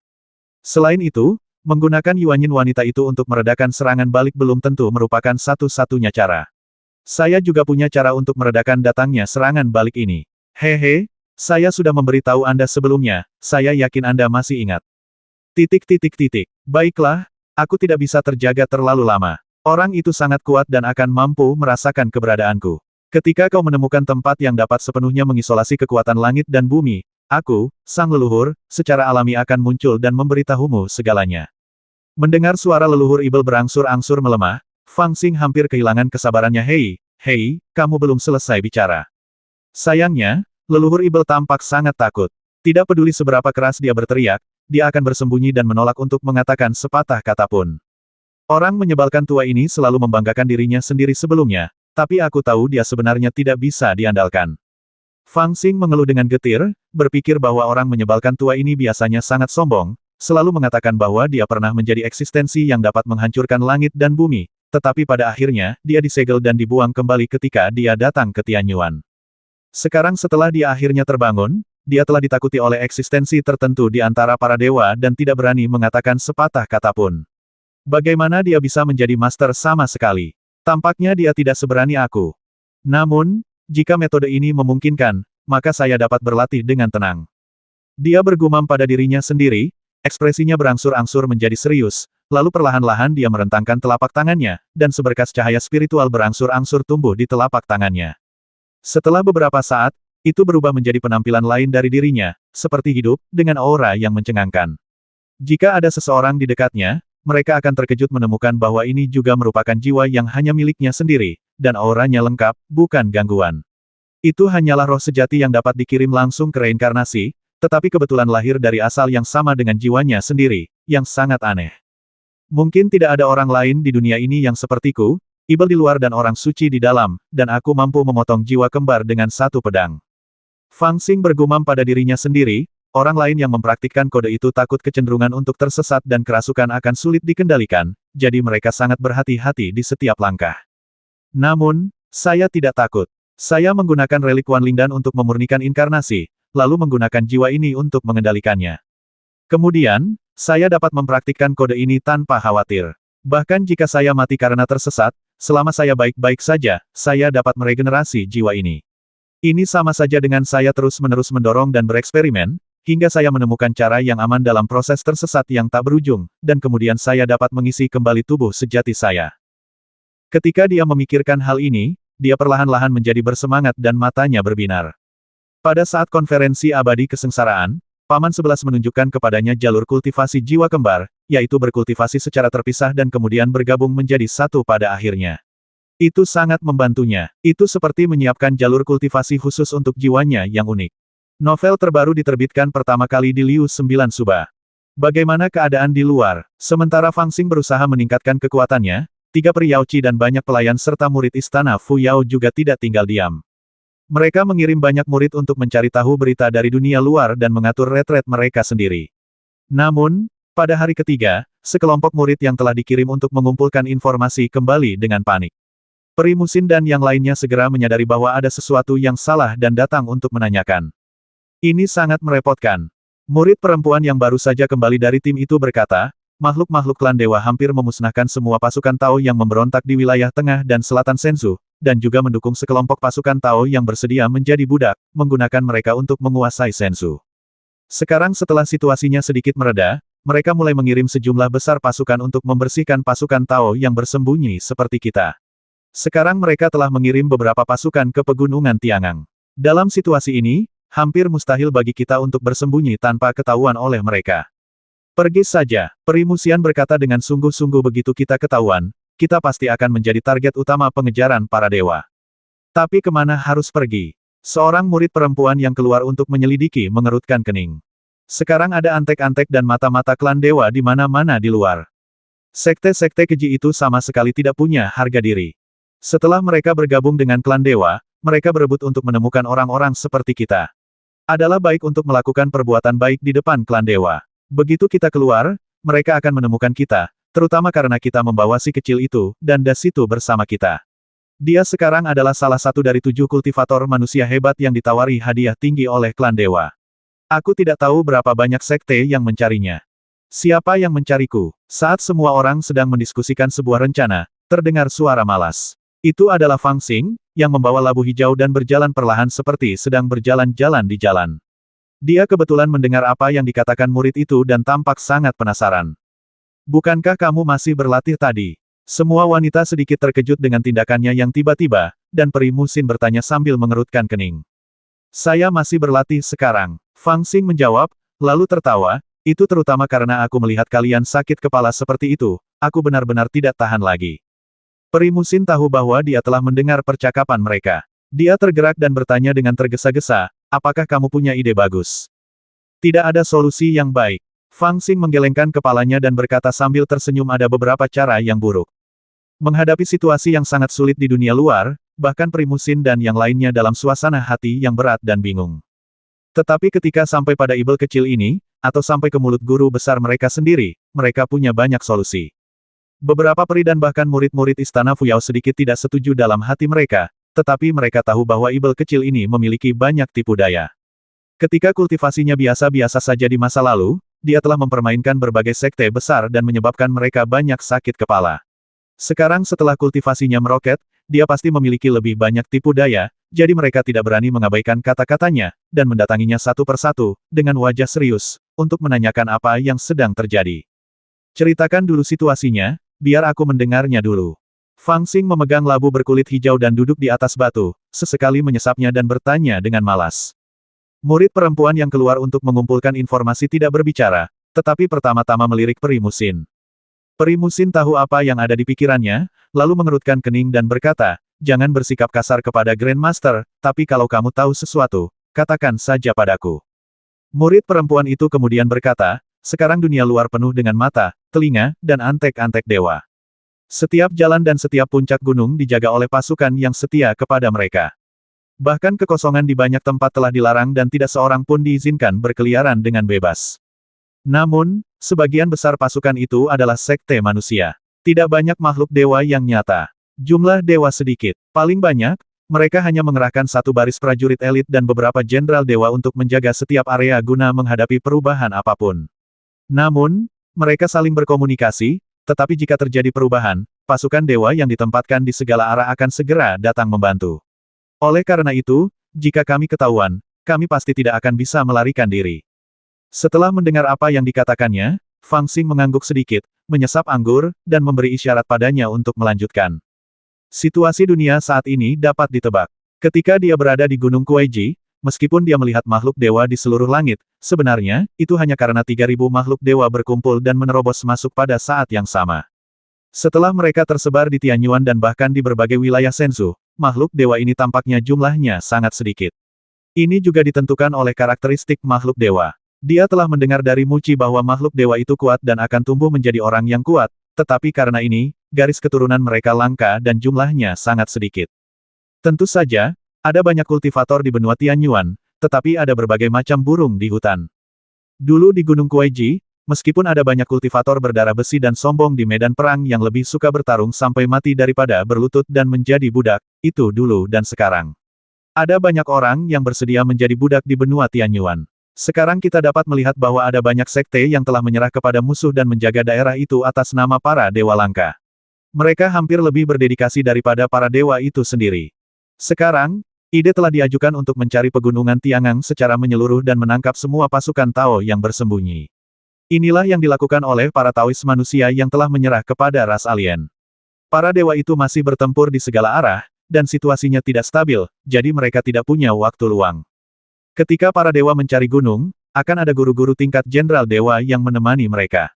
Mereka adalah makhluk yang dapat menyaingi para kultivator hebat yang telah melampaui kesengsaraan. Begitu mereka menemukan kita, kita tidak akan dapat melawan mereka sama sekali. Oleh karena itu, satu-satunya cara adalah pergi sebelum mereka mencari gunung dan mencari tempat tinggal baru. Sayangnya, di luar Gunung Tiangang, ada garis pertahanan dan tentara yang ditempatkan di mana-mana. Kita mungkin akan ditemukan oleh mereka begitu kita pergi. Wanita itu dengan tenang menjelaskan situasinya dan kemudian menatap Fang Xing dengan tenang. Fang Xing mengangguk dengan sok dan bertanya, siapa namamu? Murid perempuan itu sedikit terkejut, namun tetap berkata dengan hormat membalas guru besar, nama muridku adalah King Yu. Bagus sekali, jeruk bali besar. Fang Xing bertindak seperti seorang menteri besar, memuji murid perempuan itu, dan kemudian menyerahkan labu kepadanya ambilkan aku anggur. Murid yang bernama King Yu mengambil labu itu tanpa berkata-kata, tidak tahu harus berbuat apa, dan berkata dengan bodoh di mana anggurnya. Peri Muci akhirnya bereaksi dan bertanya dengan heran, di mana anggur di lembah ini? Dari mana anggur yang kamu minum berasal? Fang Xingdao itu terhubung ke mata air di sana. Muci Xianggu agak bingung dengan situasi ini apakah ada anggur di mata air pegunungan. Fang Xingdao minum saja air mata air, minum saja untuk suasana hati. Beberapa peri benar-benar terdiam. Murid perempuan bernama King Yu menatap Fang Xing dengan sedikit ketidakpuasan. Murid-murid perempuan Istana Fuyao ini tidak begitu yakin padanya. Menurut pendapat mereka, satu-satunya yang bisa menjadi guru besar Istana Fuyao adalah guru muda Ni Qianhong. Meskipun Fang Xing telah diakui oleh 3 peri Yaoci dan meskipun dia telah melakukan upacara penghormatan kepada surga, dia tetap saja seorang palsu. Ambilkan itu untuknya. Peri Muci menghela nafas, menyuruh King Yu mengambil labu itu, lalu mengerutkan kening dan menatap Fang Xing. Kau mengusirnya. Apa yang ingin kau katakan? Peri Musin bertanya dengan lembut, sekilas melihat maksud Fang Xing. Fang Xing mengangkat kepalanya, tersenyum, dan berkata dengan serius saya ingin bertanya, apakah Anda benar-benar menganggap saya sebagai Grandmaster? Beberapa peri mengerutkan kening, dan Peri Muci berkata, kita sudah membicarakan ini berkali-kali. Fang Xing memotong perkataannya dan berkata, aku tahu, gelar itu nyata, tetapi yang ingin aku tanyakan padamu adalah, apakah aku menepati janjiku? Para peri bereaksi sejenak sebelum mereka menyadari bahwa ibel kecil itu bertanya seberapa besar pengaruhnya.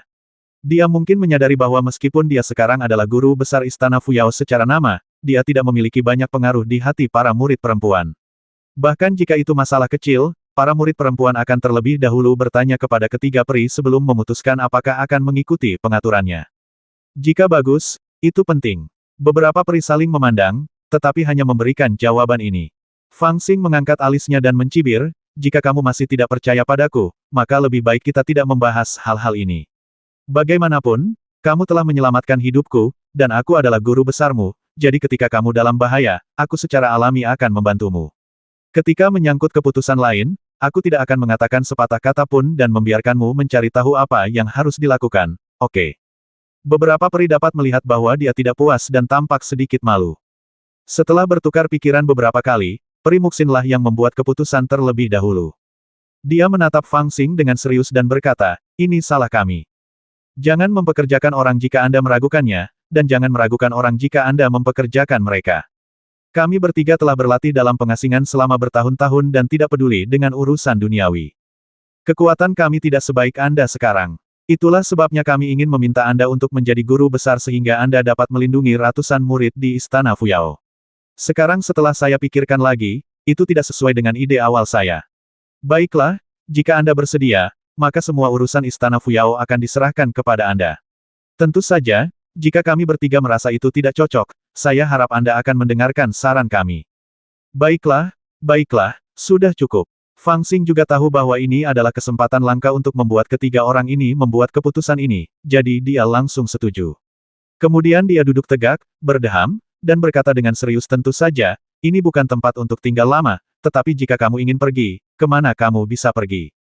Peri Musian berkata saat ini, semua wilayah Tianyuan dipenuhi oleh kekuatan para dewa, tetapi ada beberapa tempat misterius yang dijaga oleh para master. Bahkan makhluk-makhluk para dewa tidak berani menyerbu. Jika kita ingin pergi ke sana, yang terbaik adalah mencari tempat terlarang untuk berlindung. Saat ini, banyak sekte dan kekuatan di Tianyuan yang tidak mau tunduk kepada para dewa melakukan hal yang sama. Pergi ke tempat terlarang tidak hanya bisa mendapatkan tempat berlindung, tetapi juga berkumpul bersama untuk membahas rencana-rencana besar. Novel terbaru diterbitkan pertama kali di Liu 9 Suba. Apakah daerah terlarang ini aman? Fang Xing mengerutkan kening dan bertanya dengan serius. Peri Musian juga berpikir sejenak dan berkata, tidak semuanya aman. Daerah terlarang ini tersebar di negara bagian Tianyuan, dan banyak di antaranya sangat terpencil. Belum lagi jaraknya, keselamatan mereka juga sulit dijamin. Faktanya, makhluk-makhluk dari klan dewa tidak serta-merta takut untuk memprovokasi daerah terlarang ini. Menurut pendapatku, mereka hanya tidak ingin memprovokasi makhluk misterius yang sulit itu karena situasi keseluruhannya tidak stabil. Oleh karena itu, mereka membiarkan daerah terlarang itu ada untuk sementara waktu. Setelah mereka benar-benar mengendalikan situasi, mereka akan mengirim pasukan untuk menyerang daerah terlarang sesegera mungkin. Bagus sekali. Kita juga bisa menggunakan nama daerah terlarang untuk menarik beberapa sekte yang menolak menyerah untuk berkumpul di sana, sehingga kita bisa menangkap mereka semua sekaligus.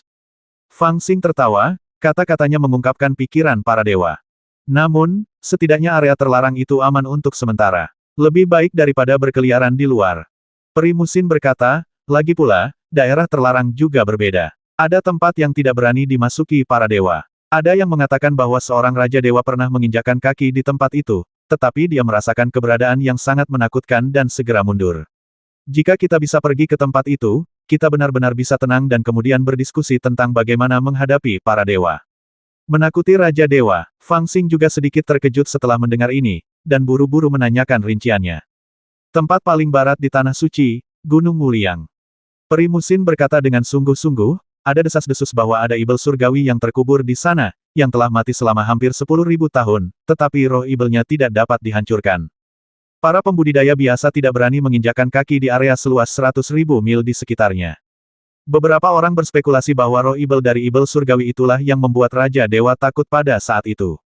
Dan karena ini, tidak hanya tidak ada makhluk dewa yang ditempatkan di sekitar Gunung Wuliang, tetapi bahkan seluruh Tanah Suci memiliki makhluk dewa paling sedikit di benua Tianyuan. Dalam jangka pendek, dapat dikatakan sebagai tempat teraman di seluruh benua Tianyuan. Jika Anda bisa pergi ke sana, semuanya akan beres.